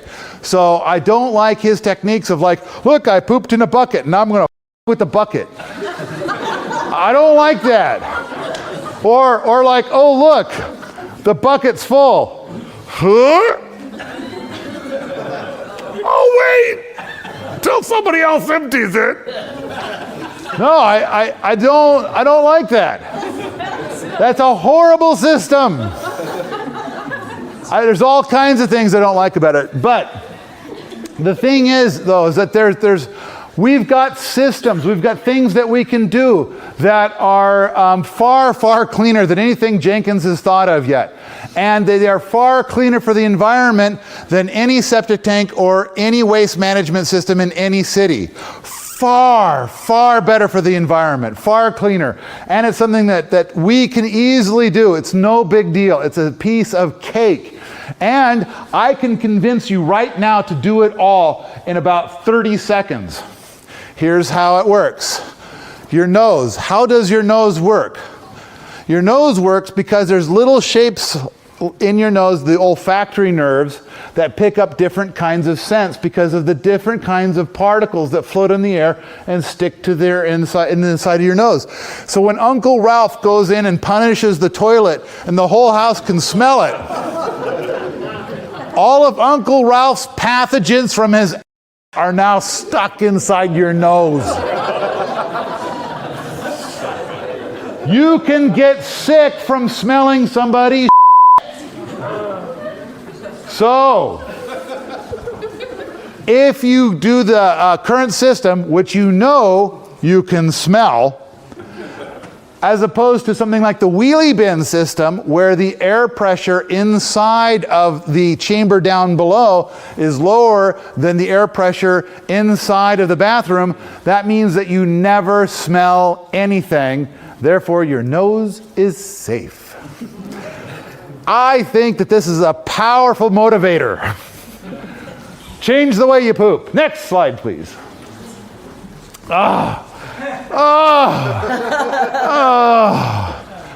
Unraveling the greenwashing of the CFL. This is something where environmentalists keep saying that the CFL is a great thing, and I try to express myself, and after years of being told to shut the up, I finally made a big article which just seemed to piss people off. So, and they got confused, so I had to make a video, and the first video I made was called Mr. Stinky Pants. Who's seen my Mr. Stinky Pants video? Good. It explains the Phoebus cartel, and it also explains why there's a strong motivator to CFLs that's a financial motivator for somebody else to get rich. Why the light bulb companies want you to use CFL and not incandescent.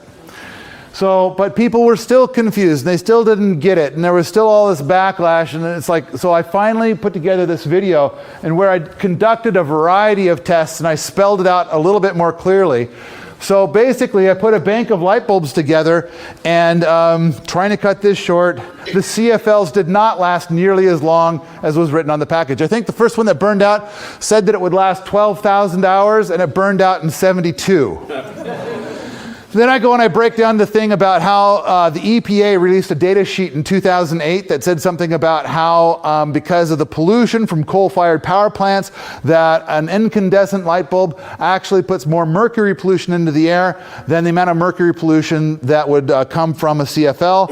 And I break that down and I show how that was one great big bag of lies. So the bottom line is, the CFL is a toxic storm. It kills people during its manufacture. It makes people seriously ill during its normal operation, and it kills people after its disposal. This is our biggest environmental disaster ever. You wonder why it is you're not allowed to eat seafood more than twice a week, or is it now twice a month? It's because of the mercury. Primary source for it, the CFL. However, it's got this lovely green packaging that says it's eco, and supposedly somewhere, big media keeps finding environmentalists to tell us how it's better for the environment. Horse. So, I need you all to stop feeding this monster. And I've got all the proof you need. And people, now I'm kind of getting sick of it. Every time there's a new study proving me right, I have to get like 8 emails about it. And it's like, I can't put it all into the article. There's plenty of proof out there that this stuff is a toxic storm. Oh, what about LEDs? Okay, LEDs are not as bad, but they're still not as good as incandescent. A nice, simple, clean bulb. Just, you know what? You know what's way better than any of this? Turn off the lights.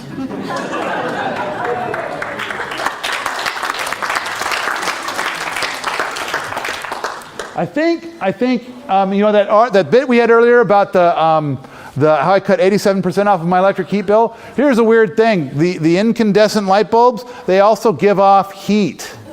So I don't know about down here in San Diego, but up in Montana, it tends to get dark at night at about the same time it gets cold.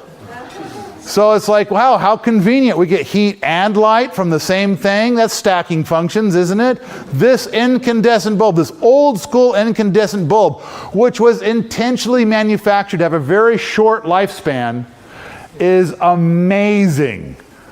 Next slide, please. Oh, I want the people who call themselves environmentalists to be against the poisons, the sickness, lies, and wickedness behind the CFLs.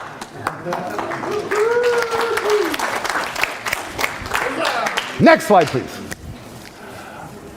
Here's a bunch of pallets that this woman over in the Seattle area cobbled together to make an amazing fence. How many people here have ever kept hogs?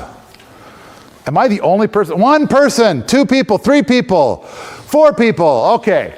Man, hogs can be hard on a fence. Goats. Who here has kept goats? Man, those. I mean, it's like their primary mission in life is to defeat any fence.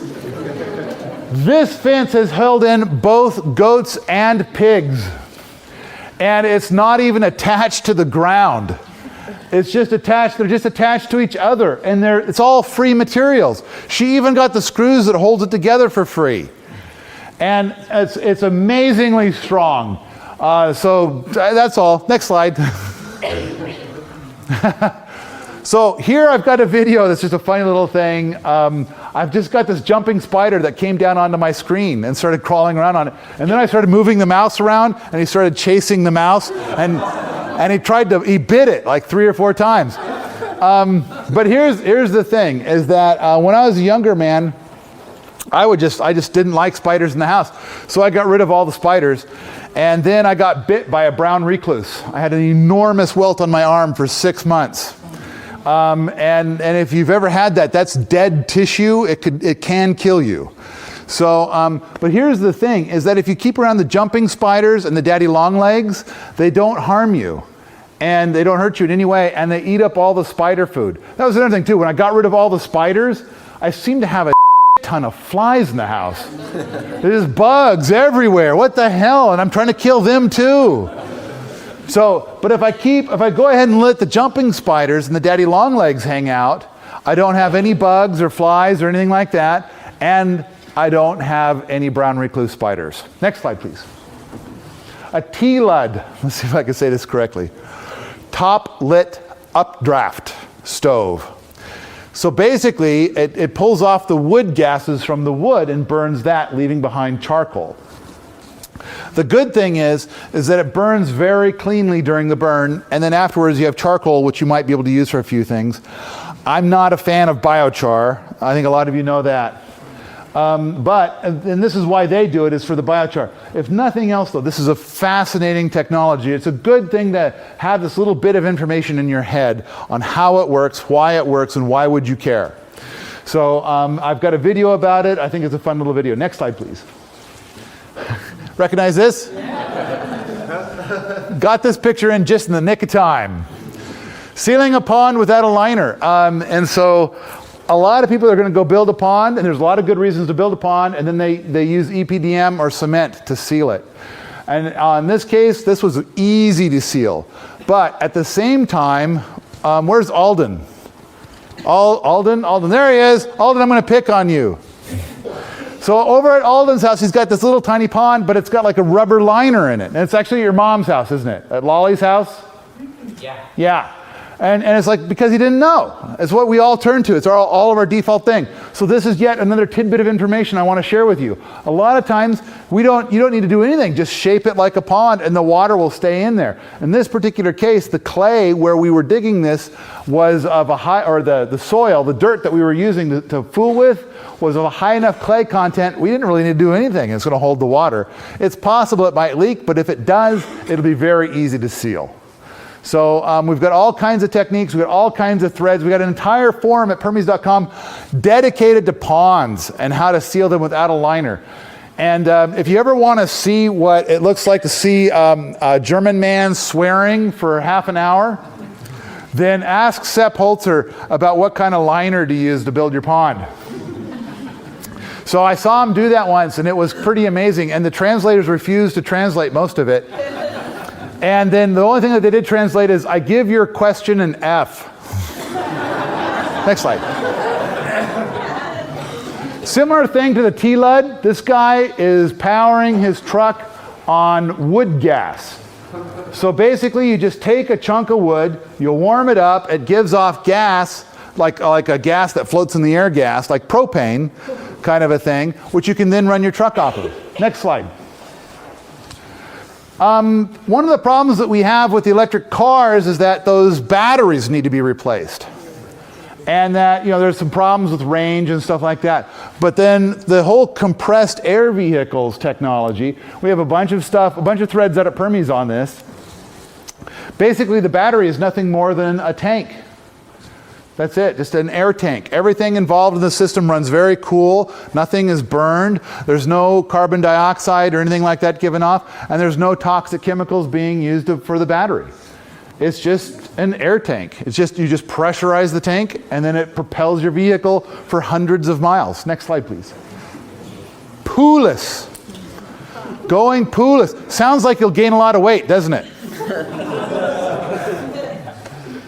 So who here is currently poo-less? Awesome. Maybe. Sometimes, I didn't know you could do sometimes. You're either all the way in or you're all the way out. In fact, I just got an email, just like 3 days ago, I think it was, from somebody who said that they heard one of my podcasts last winter, or last like November, December, and so they went poo-less in December. For 20 years, they had migraines that would cause blackouts and puking. And sometimes as often as 3 times a week. And this person emailed me to say that they haven't had a migraine since December when they went poo-less. So now I get a lot of emails from a lot of people saying a lot of stuff like this. So like with the CFLs, I've had tons of people write to me to say, we got rid of the CFLs and my lifetime of headaches went away. We got rid of the CFLs and that rash on my skin went away. And I got rid of the CFLs and I'm able to do things again, whereas before I was depressed and unmotivated. But this was the first one I've gotten about being poo-less. So the idea is that in your shower, you don't use any shampoo or soap. And you would think that you would go from smelly hippie to smellier hippie. But actually, so far, the results seem to be in that when you go poo-less, you actually smell better. I've stopped using deodorant. I haven't used any deodorant. I've been poo-less for nearly 2 years. I stopped using deodorant, and the report is that I stink less than when I was using deodorant. So basically, you found an interpretation for that.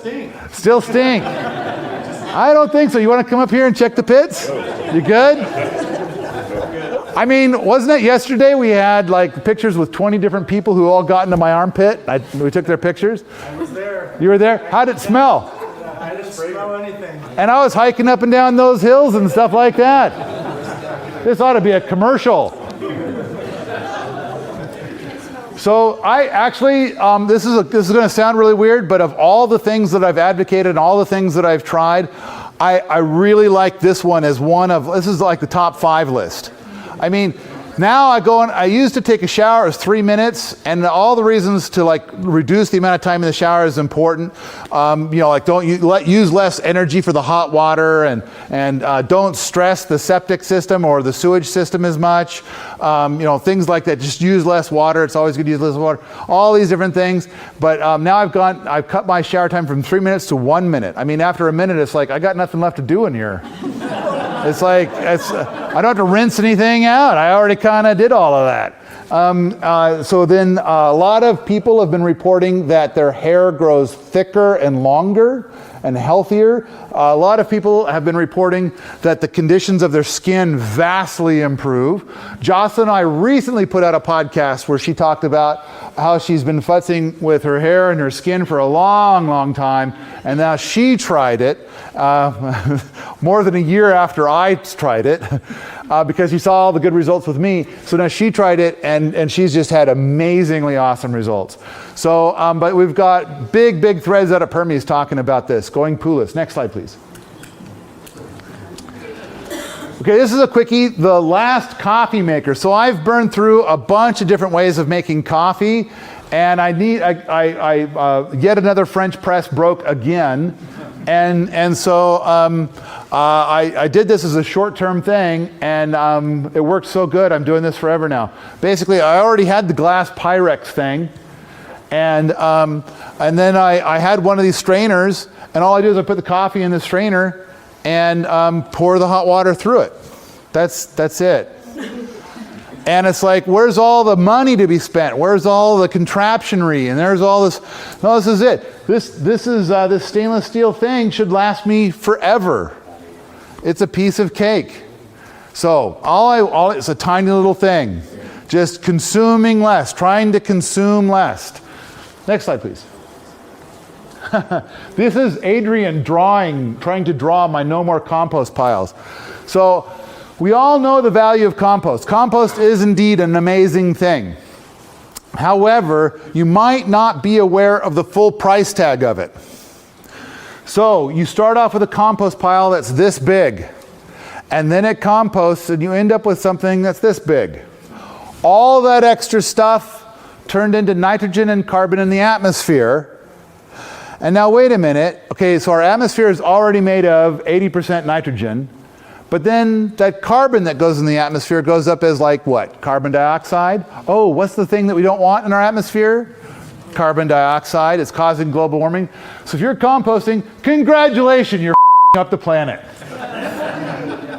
So now granted, the final resulting compost does have some magical properties for gardening and whatnot, but all that carbon and nitrogen is the exact stuff that we want in our gardens. We don't want it going up into the air. So we find ways to work it into our systems without composting it. In fact, on my farm, I couldn't make a compost pile. So because I don't like the smell, I did the paddock shift systems with all my animals. They all had a portable shelter. So I never cleaned out a chicken coop. I never cleaned out a pig stall or an animal stall of any kind because I would move the shelters. There was never an accumulation of manure anywhere. I kept moving the shelters. And then for all the kitchen scraps, those all went to the chickens or the pigs. There was nothing to compost with. Now Ruth Stout, the amazing Ruth Stout. Who's here is familiar with Ruth Stout? Oh yes, the goddess. The goddess of mulch. So her thing was that you go lift up some mulch and you pitch your kitchen scraps under it and put the mulch back down. That way when it decomposes, it doesn't go up in the atmosphere, it gets trapped in the mulch. It's still part of the soil. So much better results. Next slide, please. All right, so now we're back onto a segue. Somebody made this meme. This is something that I said, I think on the Farmageddon podcast. We reviewed the Farmageddon movie and I said this and it ended up in a meme. When you take away the ChemAg subsidies and the organic ag penalties, ChemAg food will cost the consumer nearly 4 times more. Anybody want to contest that? All right. In the past, when the meme went up on Facebook and it just went all over the place, I think 250,000 people saw it. Or I think it was shared 250,000 times. Maybe that was it. Then there was a bunch of people who came and said, that's prove it. And it's like, oh, this is always gobs of fun, rather than help me understand. Then the response is like, I'm going to call it a lie until you prove it. This seems to be the mentality that we have that I find very frustrating. But let's just consider for a moment some of the subsidies programs. For corn, just the subsidy that's paid to farmers is 75 to 80%. Just for corn. Just for what's paid to the farmers. That doesn't include the subsidies that's paid to something like ConAgra, or the subsidies because they're going to use petroleum-based fertilizers, the subsidies that are paid for that. I mean, there's subsidies all along the ways, but just for the subsidies that's paid just to the farmers, 75 to 80%. Already it's gone up by nearly a factor of 4. Then you look at the organic ag stuff. If you want to be a chem ag person, there's nothing to it. You don't have to file hardly any paperwork at all. But for organic ag, you have to fill out this much paperwork every month. And then you get to part with some of your money to get to use the organic label. So there's an organic ag penalty. Now personally, I think we should invert the organic laws. I think that any product that you find on the shelves that's not organic should be labeled as to why.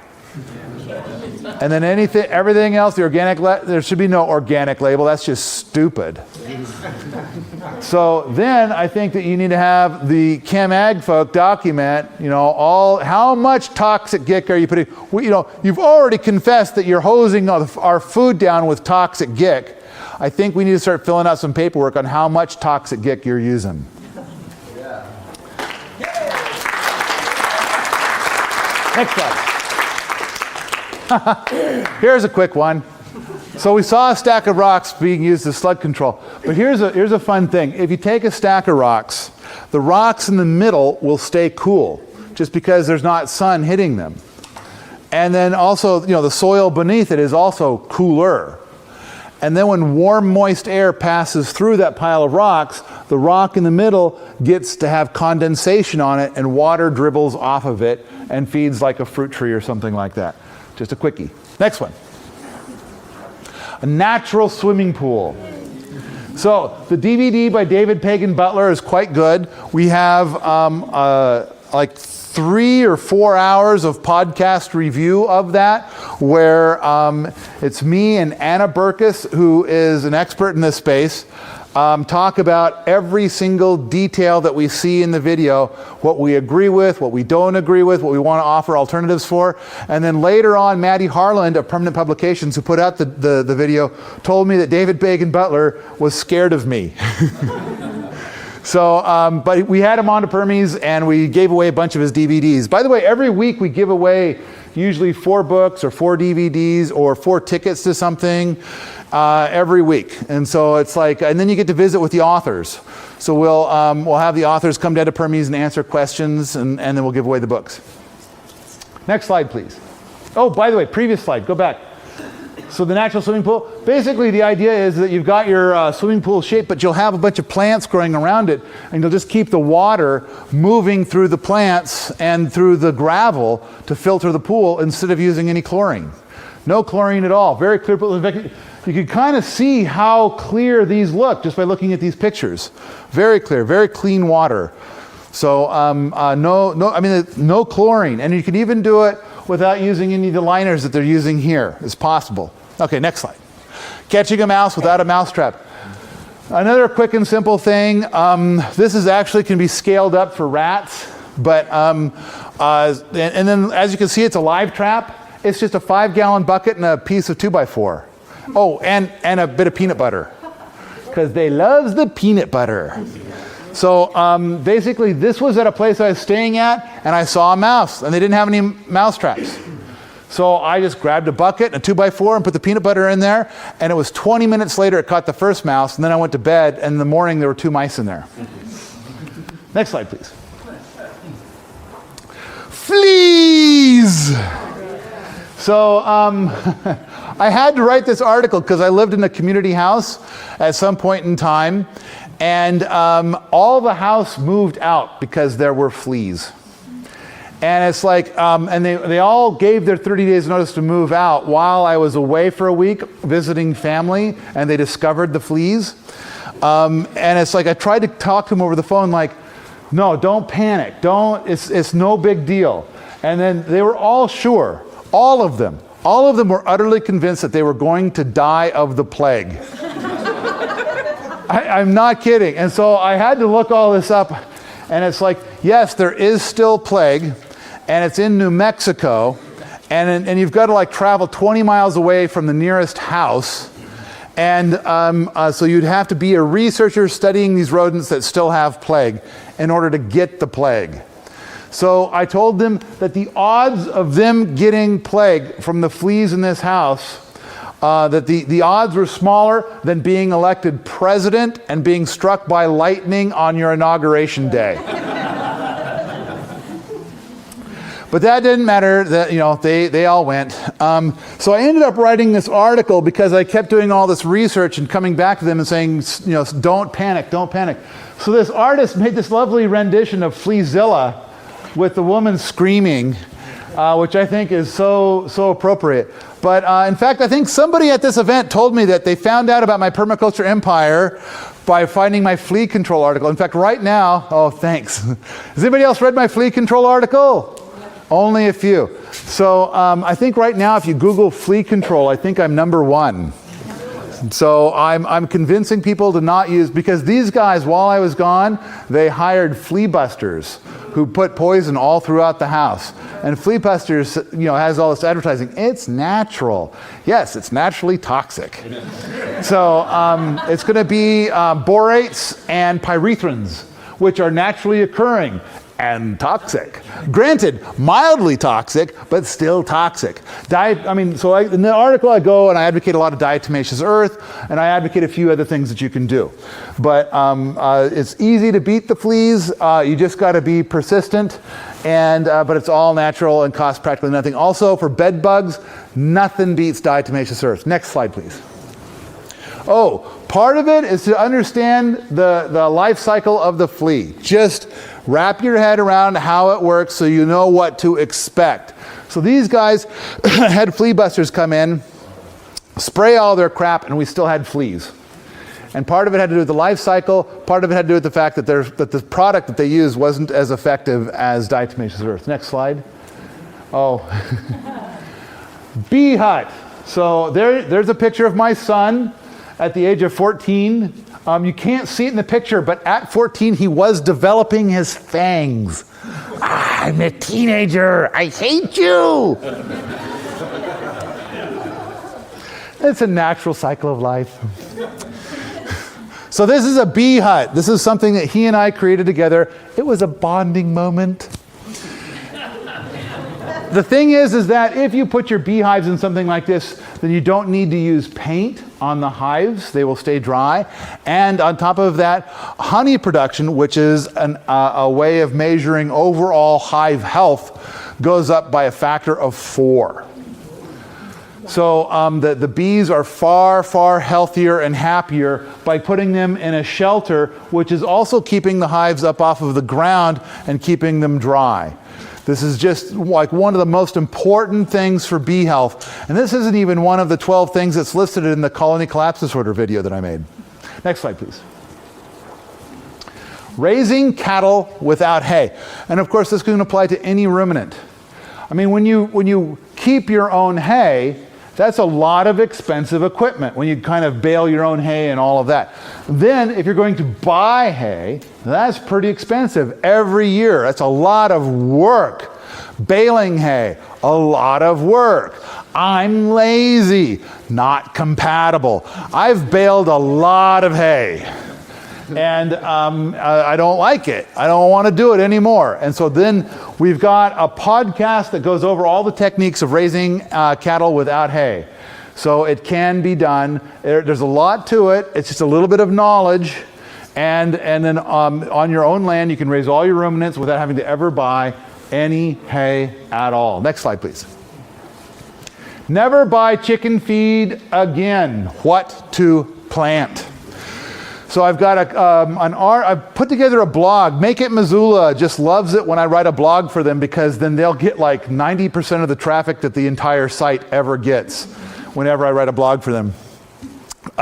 So I think that's one of the ones I wrote for them was what chicken feed to plant. But ever since I wrote my raising chickens article, I've gotten tons and tons of feedback, and we've gotten lots and lots of people out at Permies talking about all the different things to plant and which different climates to be able to optimize the chicken feed bill. And by optimize, I mean get it down to 0. So when I was raising chickens and selling eggs and selling meat, I was selling the eggs and meat for about the same cost of what I was paying for feed. Not sustainable. So then I started to explore the idea of like, well, I'm going to grow my own feed and I'll feed that to them. And yet that was violating my rules of being a lazy. So then I thought, well, what if I make the chickens harvest it? That was a golden idea. And that's worked out awesome. This is also what Sepp Holzer does, although I asked him about, like, you know, so in your systems, are they able to eat all the food, you know, that you've put out there, like even through the winter, all year long? And Sepp says, absolutely. And then I go and I ask his son, Yosef, and he says, oh no, we always put a little bit aside because there's 12 days of the year, everything is like frozen rock solid, and we take pity on the chickens and throw some food out for them. So anyway, but you can eliminate your feed bill. And the other thing is Joel Salatin has this talk that he does at Google. By the way, I'll be speaking with Joel Salatin in Idaho at the end of June. I get Friday and he gets Saturday, and we're going to kind of have an animal raising off thing between he and I. But I love Joel Salatin's comment. Every restaurant should have a bunch of chickens out back. Then you take all those scraps from everybody's plates and you throw them out to the chickens, and then you pull eggs and chicken out of that system to feed to your customers. Next slide, please. Here we go. Here we go. This is the Wheaton EcoScale item I always like to refer to. Sepp Holzer says, put lots of poisonous plants out for your animals. So remember the part where we talked about some people, when somebody is way ahead of you, you might think that they're crazy. And of course, remember, Sepp is at eco level 10. Therefore, near everybody is going to think that he's crazy. Now, who here has seen the Sepp Holzer videos? Okay, more of you need to see them. But those videos are dumbed down. And there's a lot of stuff that's done in those videos just for the sake of the video. And there's a lot of stuff that he does that didn't go into the video because it seemed too crazy. So, put lots of poisonous plants out for your animals. A lot of people would completely freak out of that. Now, I think permaculture people, once I say this is what Sepp Holzer does, then I think most of you have complete faith in Sepp. Like anything that Sepp says, and it sounds crazy, you know you're wrong. I mean, is that not true? I mean, that's how I feel. If Sepp says something that sounds utterly crazy to me, I just know that I must be wrong and I have something to learn here. That's the attitude I take. But the key is that you'll plant lots of poisonous plants, but you'll also have lots of other plants. And then when an animal comes into that system, they're going to only eat the things, because their instinct is so strong. They're going to only eat the things that is good for them to eat. And then on some days, they'll be feeling a little poorly. Ooh. And so what they do is that suddenly this one plant, which was damn nasty yesterday, today smells like something I want to eat a little bit of. They self-medicate. That toxic plant will kill them in large quantities, but in small quantities, it's a medicine. Just like for any prescription that you might possibly get, if you eat the whole bottle, you will die. But if you eat just a little bit, it's theoretically going to help you. Same kind of thing, only the instinct for animals is far stronger. I mean, we have instincts too, just not as strong. Now, if I go and I have this piece of festering roadkill and I hold it up to your face, do you say, yum, put that in my pie hole?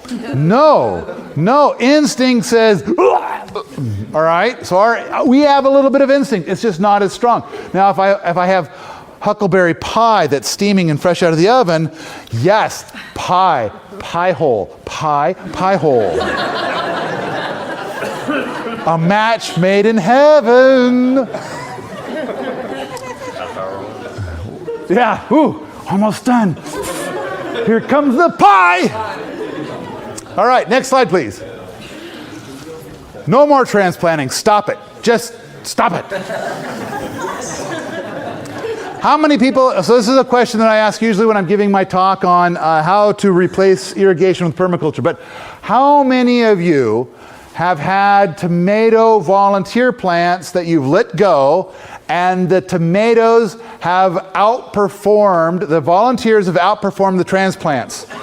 I want the rest of you to look at all those hands going up and see that it can be done. And so now the next time you see a volunteer tomato plant go up, maybe you should just rip out your transplants. Oh, well, my transplants aren't going to do as good. Let the volunteer go. Most people are plucking out all the volunteers. Stop that. Stop it. So the key is every time you transplant, every time it stresses the plant. It's just that some plants can tolerate it better than others. But did nature design this whole system for transplanting, or did nature design it to go from seeds? Sometimes through rhizomes, but sometimes if it's a willow tree, it's from the stick blew off and landed there and 8 trees grew up. But definitely not through the transplanting system that we use today. Stop transplanting. Sepp Holzer never, well, I shouldn't say never transplants. He rarely transplants. Rarely. He avoids transplanting as much as possible. So start everything from seed. And if you want to like run things a little faster, if you want to like have something on the last day of frost, I don't know when that. Well, of course, for some of you, it's like frost. What's frost? What's those you speak of? I have to remember where I am. Frost. So I've heard that there is frost here sometimes. Okay. So it gets to be the last. You want to have a little tomato plant growing there? Hey, here's an idea. Cloche. Then put the cloche out there. It could be plastic or preferably glass. Put it out there, and where you're going to put the tomato plant, like 6 weeks early, 6 weeks before your first frost date, and then just have it sit out there for a couple of weeks. That's going to warm the soil right there, and then take a seed and, all right. Then when there's little cotyledons sticking up, they're the first little leaves that come up, then you can like remove the little cap on the top or a little bit of air in there, have there be a little air exchange. Then when you get to the first frost date is passed, then just take the cloche off. You never had to harden it off. You never had to do all those crazy things with lights and watering and plastic trays made out of petroleum products and all that kind of crap. So easy. Next slide, please. See the big X? X, brought to you by Adrian. Do you have a talk or a video or something that goes more into detail about that? Mostly I just say it louder. And are you talking about ornamentals But we... and everything? Everything. I mean, when you plant a perennial, there's usually other things to it. But the thing is that Permies.com, I mean, we talk about this kind of thing All the time. all the time. You guys got to get better at that. That almost worked. Out at Permies.com, we talk about that all the time. Sweet. All right. Greenhouses are an artificial thing. I don't know about you, but I'm not big on the artificial thing. So all the light that comes in comes through glass or plastic or something like that. And then on top of that, there's all kinds of challenges. Now you're not part of the ecosystem. You have separated yourself from the ecosystem, so things can go crazy. Now, Zach Weiss is somebody who's done greenhouses, and I really trust a lot of the stuff he has to say about greenhouses. But at the same time, I much prefer the idea of dodging the greenhouse entirely. There are ways. Keep in mind, Sepp Holzer, the mighty, the glorious, the amazing Sepp Holzer, he grows citrus trees outdoors in the Alps of Austria, where it gets to be 20 below. Now granted, around here citrus trees are like no big deal, but there it's a big deal, trust me, come on, buy in. So basically the thing is that he has food all year long in a place that's riddled with ice and snow, and he doesn't use a greenhouse for any of that food. Next slide, please. Oh, wait, I should say TEFA. TEFA, textured earth, food all year. It's another word I made up. I mean, one of the things that is being demonstrated in this image is the idea of you've got this wall back here, and you've got the sun hitting the wall twice. So you've got twice as much sunlight. So now this wall is going to absorb all of this extra heat. And in this particular drawing, this is a crappy drawing that I put up on Permies. We talk about this stuff all the time. And so this is basically some of the Wofati design stuff for thermal inertia. So then this is going to be putting out heat all throughout the winter time. And so here you've got just a little bit of a pond or a pool, and it's reflecting water, and then this is throwing off. So anyway, basically, textured earth, if it's flat, everything is equally cold or equally hot all the time. If it's lumpy and the sun's over here, this spot's going to be warm and this spot's going to be cold. All right? So here's your Hugelkultur bed, warm and cold. So you're going to be adding warm spots and cold spots all over your land. Granted, in a greenhouse, you can do the greenhouse thing in such a small piece of land. True, absolutely true. But hey, let's look at some bigger chunks of land. If you've got a bigger chunk of land, then we can use that to our advantage to have hot spots and cold spots. Next slide. Converting a dry gully to a creek. This is a big part of what we do in permaculture. You've got something that's really, really dry, and we can bring a creek back. Who's seen that lovely little moviette called The Man Who Planted Trees? Was that awesome and magnificent? Is it? I mean, for me, it's like my top 5 movies of all time. It's just that good. And of course, a big part of it is that the guy's walking through this desert and there's no water anywhere, plant some trees, and suddenly the creeks start to come back. That's a huge part of permaculture. Next slide, please. Stealth pond. You know, some places it's not legal to have a pond. Weird as that may sound, but what if you made a pond, filled it with enormous rocks, then on top of that you put smaller rocks, and then gravel, and then sand, and then dirt on top of all of that. There would be a pond there, only no one would know.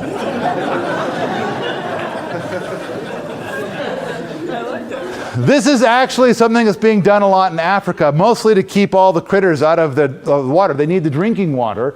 So then what they'll do is they effectively put a spigot in that, and now they've got this enormous reservoir of water, and it's perfectly clean. But at the same time, in the United States, sometimes the Department of Making You Sad works harder than other places. And it's like, you know, you just are not allowed to have a pond, but you want to have all the benefits that come with a pond, or at least some of the benefits that come with a pond. And so you can do stealth pond. Next slide, please. All right, so this one will be more fun. Little segue, husp, another word I made up. So first of all, I want to point out that Mr. Rogers gave me license to make things up. All right, when I was a little kid, he told me about the land of make-believe, and he encouraged me to pretend. So I'm going to pretend right before your very eyes. Ready? Here it goes.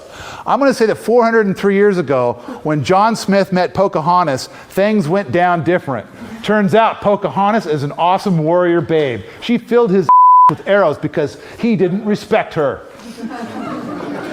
He went packing. Then she turned around and she told everybody, and she sent messengers, that these white people are jerks. They're assholes. Anytime you see them, fill their with arrows. Every time. Don't ask questions. So,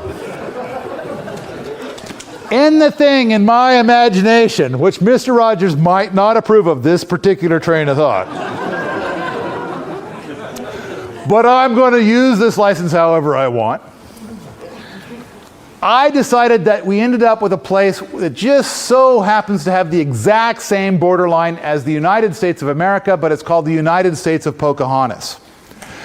And I'm going to say, just for giggles, in my fiction that I made up, that when they came up with the idea of the plow, the people of the USP said, no, that would be like Mother Nature. We're not into that.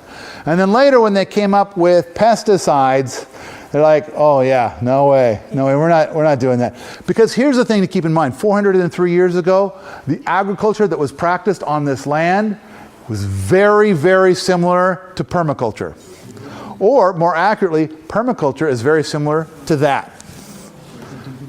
So, now I'm really curious.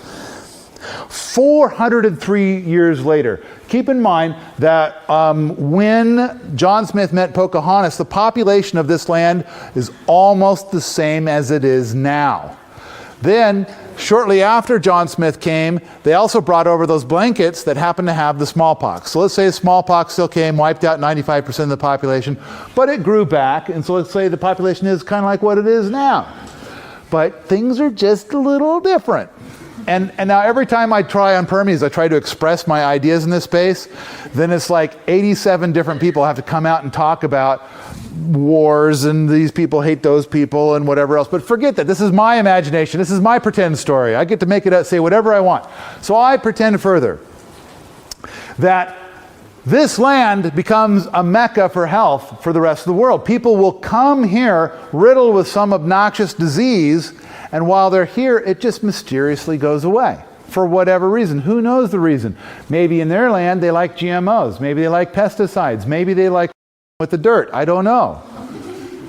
Doesn't matter. Here, their illness simply goes away. So this is my imaginary thing. Now, there's a second part to this and a third part. The second part goes like this. Wow, I'm so curious like what this would be like after 403 years of evolving these systems. And then they hear about things that are being done in agriculture in other countries. And some of those ideas they say, ooh, shiny. I like that one. And so then they adopt the ones that they like, the ones that they feel are good. And so what would it be like now? What would be some of the things that they would do? Surely they would use Hugelkultur. So I don't know. So I had this idea. I documented it thoroughly out at Permies several years ago. I actually presented it to the tribe up there, and that was weird. But the key is, like, what if we had 2,000 acres and we had 20 different artisans in seed and soil? And then some of them would have 20 acres, and some of them would have 200 acres. And then basically they would each sit down on their little plot, and then they would do what they believed was awesome. Some of them would be into biodynamics, some permaculture. Some would like only native plants, and some would be, crazy about something that we haven't come up with a name for yet or whatever. And so then 20 different artisans, and once a year they're all put on a bus and taken around to see all the rest. Now naturally, they're artisans. So each artisan looks to the other 19 artisans and say, those guys are stupid. I'm the most awesome. But on the other hand, guy number 12 had a cool thing going on, and I'm going to steal that idea and work it into my stuff now. And guy number 5, while being a fool, he did do an interesting thing with water. And I'm going to steal some of that. So my idea is that all of these systems would then be propelled forward like they all had jetpacks on them. And thus, maybe after merely 100 years, we would complete 400 years of growth. It's just an idea. So the last thing is that I'm currently looking for land, and I came up with this idea that my land would be divided into 4 pieces. The first piece would be called organic. The second piece would be called permaculture. The third piece would be called symbiculture, another word I made up. And the fourth piece would be called husp. And on each piece of land, it would be better based upon my standards. So then by the time you got to symbiculture, very little paint is allowed, virtually zero paint is allowed.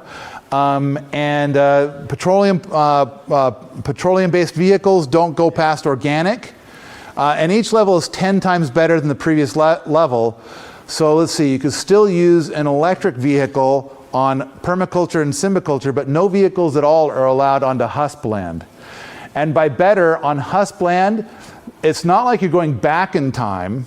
No, it's just better based on my standards, which is totally different. So, no plastic is allowed at all on husp land. No electricity, no plumbing is allowed. No fire is allowed. So, basically, this is a collection of challenges. And I think husp is trying to imagine things which we don't have now. There's so much farther we can go. And we don't even have a lot of the reasons why. We haven't even figured a lot of that out yet. So, husp, to me, I mean, this is a big thing. We have so many people on Permies talking about husp. What might husp be? What might husp be for all 3 scenarios? Whether it's just my piece of land, or whether it's something that we might be able to recreate, or whether it's something that's merely happening inside of my head. A lot of people debate about what happens in my head. Next slide, please. All right, so I've got a few slides just about some plants. So, who here has eaten nettles in the last week? Who here has eaten nettles at least 3 times in the last week?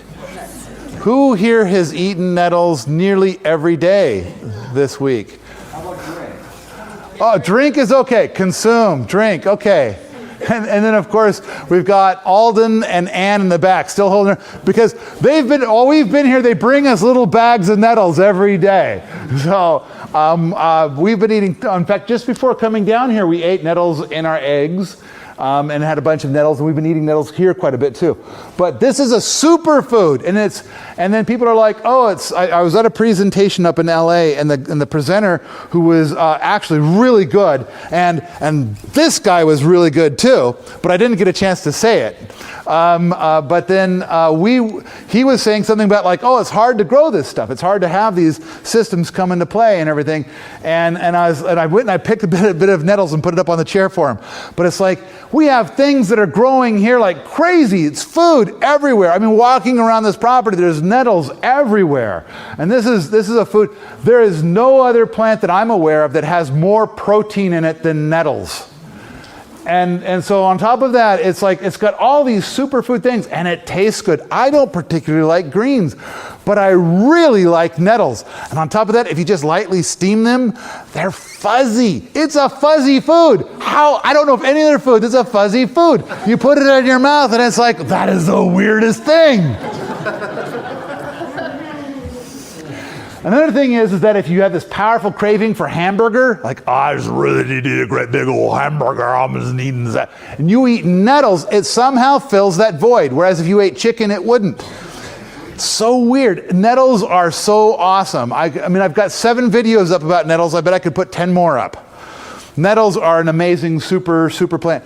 And then, oh, here's another great one. Anytime now we get people come on to Permies.com, and it's like they want to talk about hemp.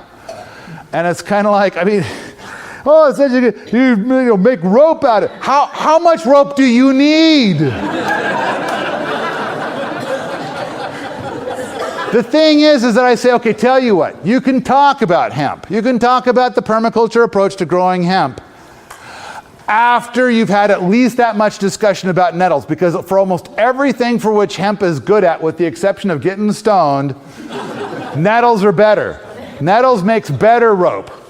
Nettles makes better clothes. Nettles almost better at everything than hemp, with the exception of the getting stoned thing. And it's so political. I just don't need to have the political on the website. So it's like, and then it's like, oh, but it's legal. Okay, go out, grow your legal hemp, and then from prison you can tell me about how it's legal. But officer, it's legal. Shut the up and get in the car. Yeah, the feds don't seem to think it's legal yet. It's kind of awkward. Next slide, please. Sunchokes. This provides more calories per acre than any other food that I'm currently aware of. This is referred to as the survival food. It's perennial. You plant it, and then you can go back into the ground. In Montana, you might have heard, it gets cold there. And when it gets cold, the ground kind of turns into this cement, but we call it ice. I don't know if you, oh wait, you guys have heard it, you put it in your drinks here. We get it for free all over the ground. So then you go out there to the shovel and it's pang, pang. Well, eventually it'll warm up a little bit, and you can dig nettles out, dig sunchokes out all year long. All year sunchokes, whenever you want. Whenever you want food, it's just sitting out in the ground waiting for you. All winter, all spring, all summer, all the sunchokes you want. And there's gobs of it. It just reproduces and reproduces and reproduces. One of the best things for pigs, they'll root it out and eat it themselves. Chickens will scratch at it and then peck at it forever and eat it. It's a superfood. Some people refer to it as fartichokes. You might try cooking them. So we got tons of discussion about all of that out at Permies.com. Next slide. Mullein. This is one of the things I turn to when people start talking about native plants, because mullein is not a native plant, yet the native people didn't give a shit They called it White Man's Footprints. They found 17 different uses for this amazing plant. I've got this video on it where I've got 12 different people who contributed to the video. And the video, I think, is my favorite plant video. And, of course, they refer to it as cowboy toilet paper. But the big thing is that wherever it grows on the worst possible soils. It'll grow on gravel. It'll grow on asphalt. So whenever you're thinking to yourself about how this parking lot shouldn't be here, maybe you want to get some mullein and shake the seeds out on it. It'll grow in asphalt. It'll grow in rock. Just here's a great big slab of rock. And yet mullein's going to break that rock. It's going to find a way. And then as soon as any other plant can grow there, mullein politely bows out. And so then basically it just goes around the world healing all of your What an amazing plant. So I've got a whole YouTube video on mullein. I'm so proud of this video. It's just great. So it's not an edible, but definitely it has a whole bunch of medicinal properties to it. But it's just a great healing the earth plant. And I made the video with the idea that it's fun, and then people watch it, and I never say stop spraying this. But I've been told that there's a lot of people that watched it just for fun, or somebody directed to them just because it was fun, and they used to spray it, and now they're not going to spray it anymore. I hope that after I show them 5 or 6 other species, that they'll just hang up all their spray equipment. Next slide. So I've got a video of Michael Pilarski, and he's talking about some dandelions, and he says, yeah, last year I kind of dug up a bunch of these and I sold them for $900. There's value in those plants. Next slide, please. Black locust, one of the superheroes of the permaculture world. Speaking of it being a polite plant, it leaves out late spring, giving the soil lots of time to warm up. The leaves are tiny, providing a dappled light, so sunlight still passes through. So it lets just enough light through, so some of those plants that don't like full sun get just enough. And it's a nitrogen fixer, and it shares readily with all the plants around. So now you don't have to fertilize these plants. The wood that comes from it is like one of the best woods for any kind of outdoor use. It will last about 10 times longer than cedar. The pollen from the blossoms make the very best honey. I mean, I could go, it's edible. In fact, that picture on the left, those sheep were put into that paddock like about 30 seconds before I took this picture. The thing they went for first was the black locust leaves. They think it's the most delicious. So, I mean, I could go on and on for an hour about black locust. Next slide. Comfrey. This is like a very popular thing in permaculture, but I'm not sure is there anybody here who does not know about putting comfrey under a fruit tree? Okay, there's a few people. This is a very popular permaculture technique. A lot of times you'll find grass growing under a fruit tree, but the grass is actually competing with the fruit tree. There's lots of other things you can plant, but comfrey is one of the best. It's not so much an issue here, but in other places, the soils are acidic. You might have a few patches here where the soil is acidic and you're trying to grow a fruit tree. Comfrey will be a calcium accumulator. Fruit trees love calcium. So, and then the comfrey will share the calcium. In fact, it exudes the calcium out of its leaves. It has a bunch of medicinal properties. All kinds of animals love to eat it. You can eat it. A lot of people drink comfrey tea. It makes an excellent poultice for broken bones and things like that. But it's like, but basically, tons of comfrey under a fruit tree, far better than grass. Next slide, please. Greening the deserts. This is probably one of the most important parts of all the permaculture stuff being done today.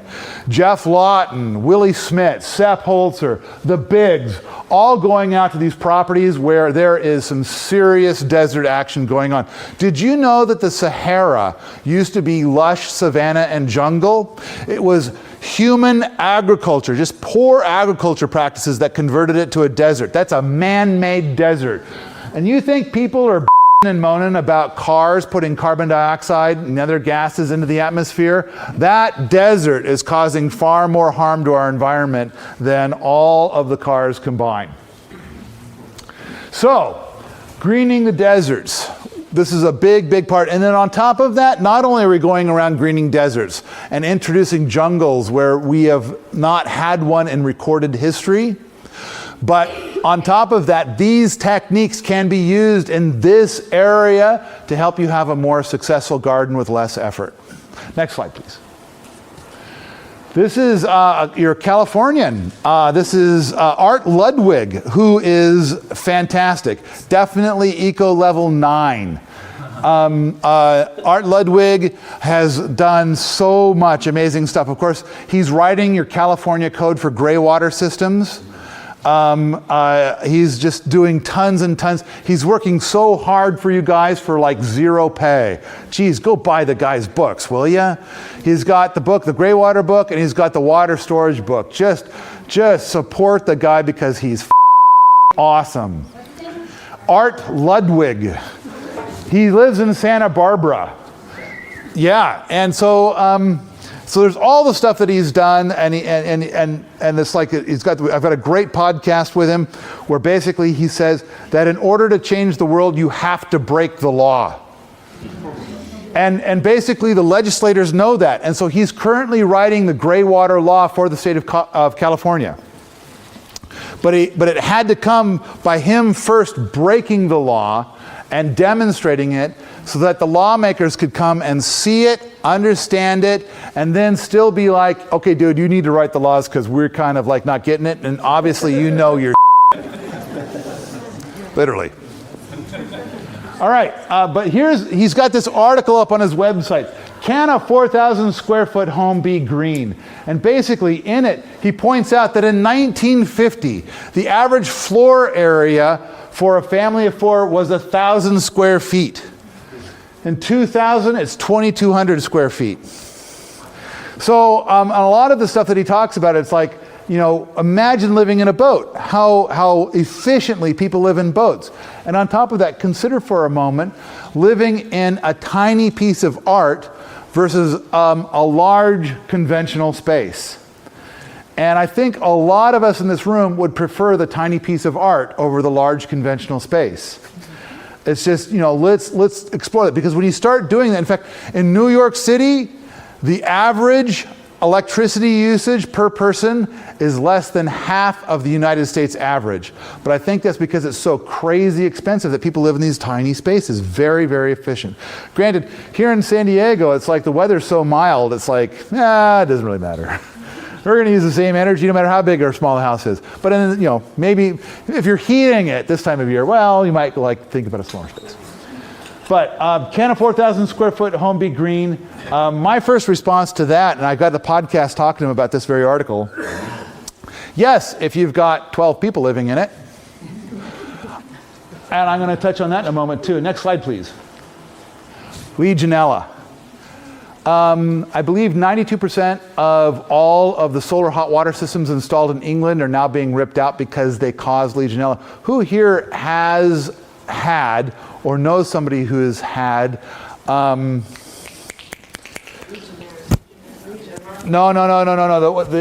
the one where your lungs fill with water, pneumonia. Who here has had pneumonia? Okay, just for those who've had pneumonia, I want you to go and check the temperature on your water heater. It should be at 140. There may have been a time when somebody said you'll save energy if you turn it down. The amount of energy you save is like minuscule, but your odds of getting pneumonia just went up through the roof. You've created a Legionella bacteria incubator. Congratulations, you're giving everybody pneumonia. Turn your heat up. Your hot water heater should be super insulated. It'll make almost no difference at all. You'll use less hot water now that the temperature is higher. And it's going to be super insulated, so it turns out the amount of energy you use is the difference is insignificant. But now how much does it cost to get pneumonia? It's pretty expensive. So, I one time about 4 years ago, I saw a guy putting together a presentation. He was presenting to like 20 different people about this interesting solar hot water tube, and it was really quite fascinating. But I think that the key is that since most solar hot water systems encourage Legionella, then it's like that's part of the design process. You have to have a design that prevents Legionella, or at least considers Legionella and will keep it at bay. So you're not just incubating Legionella. And since it featured clear glass, which could then possibly get algae in the system, and the algae could then feed the Legionella, I was curious. So I asked him. He had never heard of it. So this is 4 years ago, before I was famous. So I tried to ask him about it. The people in the audience shushed me and told me to leave, and that they didn't want to hear about it. So now that I'm famous, Legionella. Next. I made a video with Toby Hemingway, which I thought was really amazing, and hardly anybody ever watched it. And in permaculture circles, we get a lot of people who start talking about native plants. And native plants are important, and I think all permaculture systems do include native plants. I can't think of a permaculture system that I've seen that didn't. But I imagine it's possible that some do. But a lot of people that are powerful keen on native plants seem to believe that you should only plant native plants. And my first question to them is, what do you eat? And it turns out that a lot of the native plant advocates, nearly all of them, eat food that is not native, at least a little bit every week. And most of them eat, like 99% of their diet is not native. So it's kind of like, okay, well, here's the deal. We're giving people an opportunity to do permaculture in their yards, and they're going to grow a lot of food. They might even be able to grow like half, if not all, of the food that they eat. It's possible. It's been done. But like, let's say that they grow only natives, of which there's very little that is either palatable or that, can produce a lot of food. Then that means that in order for them to be able to stay alive eating food and things like that, that farmers are going to go and have to rip up like 3 to 6 acres of native habitat in order to be able to feed that person who just has a quarter of an acre of a piece of land with a house on it. So all I want to do is I want to encourage the natives, but I want to encourage the food more than the natives. So let's not bash all of the food plants just for the sake of natives, because it's been, and then the other thing I want to point out too is that nearly all native organizations are encouraged strongly by pesticide companies, because one of the biggest buyers of herbicides, such as Roundup, are native plant organizations. All right, and now a lot of native plant organizations were funded by people that would never buy an herbicide, but mysteriously these other people show up, and next thing you know, the fastest way to solve this problem of the non-native plants being invasive is to go and spray them with herbicides. Where did these people come from? Where did these herbicide fiends come from? It couldn't possibly be that Monsanto has hired them to go and hang out and vote in these organizations, is it? I'm not around. They really do that. All right, next slide, please. All right, so this is something I want to get at. This is actually this slide and the next slide. So 20 people living under one roof without anybody getting stabbed. So I hope that everybody here can see the advantages of 20 people living under one roof, but we all have tried 3 or 4 people living under one roof. Half of us in the audience have tried this mysterious, bizarre thing called marriage, and that's just 2 people living under one roof. And a lot of us are baffled that we didn't end up getting stabbed. So now the thing is that I spend, for all the other things in permaculture, for all the other things, I believe that that's like 10 pounds. For just the whole concept of 20 people living under one roof without getting stabbed, that's 200 pounds. Then to talk about the ethics, that's infinite pounds. That's why I kind of get frustrated when people say, oh, you can't talk about the agricultural aspects of permaculture until first you've fully digested the ethics. I'm thinking, people have been talking about ethics for thousands of years and we still don't have it worked out. So, but I could rant on the ethics of permaculture for probably 6 hours, but I've already got that out of Permies if you're really interested in that. But here, 20 people under one roof without anybody getting stabbed. So here we've got 10 households, each with 2 people in each household. And of course, some households will have 1 person and some households will have 5 people and stuff like that. But then the thing is that if we can get 20 people to live under one roof, then you can have an awesome meal 3 times a day cooked by somebody else, and then somebody else is doing the dishes. Once in a while you'll do the dishes. Once in a while you'll help with the cooking. But here's another thing too, is I once was in a community house. We had all organic or better food. And our food bill was $108 per person per month. And each of us had to cook 2 meals per week, but we got 14 meals per week that were awesome. And and then great community. Everybody in the house had completed a PDC. And so we talked about permaculture at the table all the time. It was rather dreamy, but of course, community has its downsides. The key is that there are ways. We're working on ways to mitigate those downsides. And it's not the traditional things you might be thinking of which have been proven to fail. We've got new things to try. All I want to do is to take the slide for a moment to say we're working on it.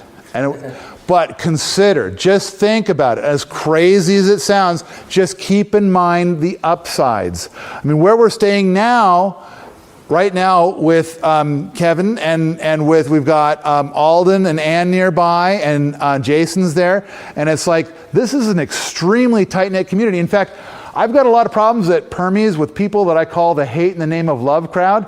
This particular community is definitely doing the legit love thing. I mean, it's like I've heard, yeah, thanks community.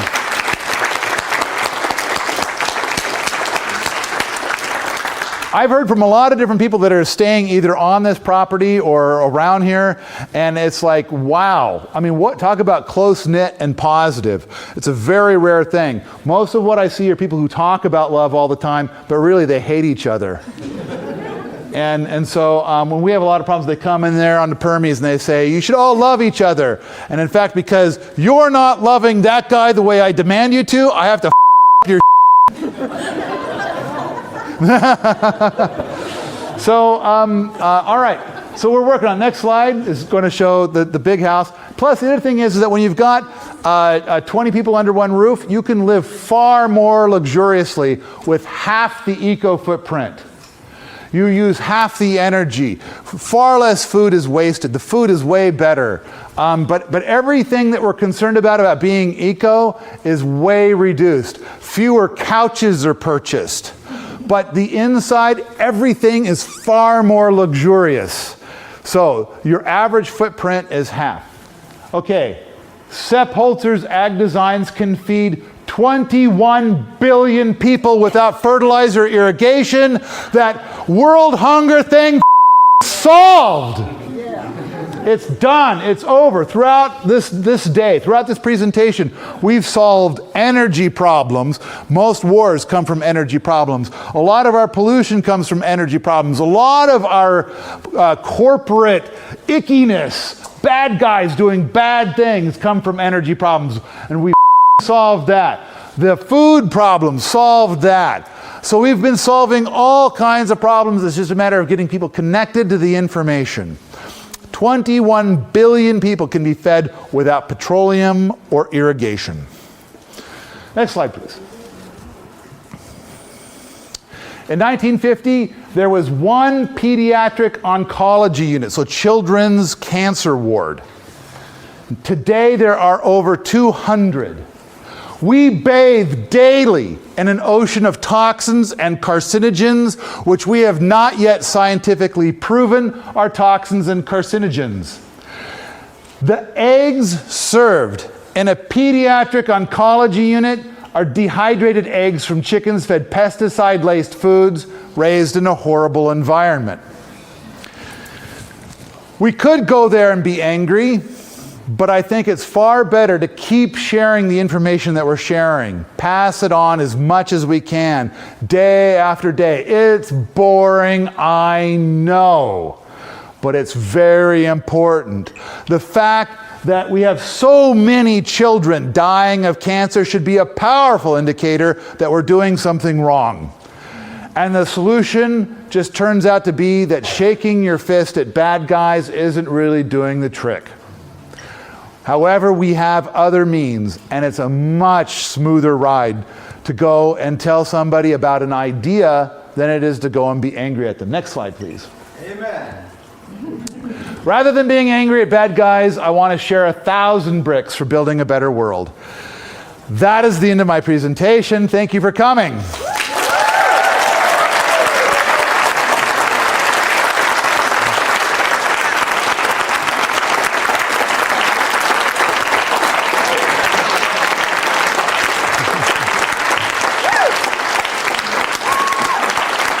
Thank you.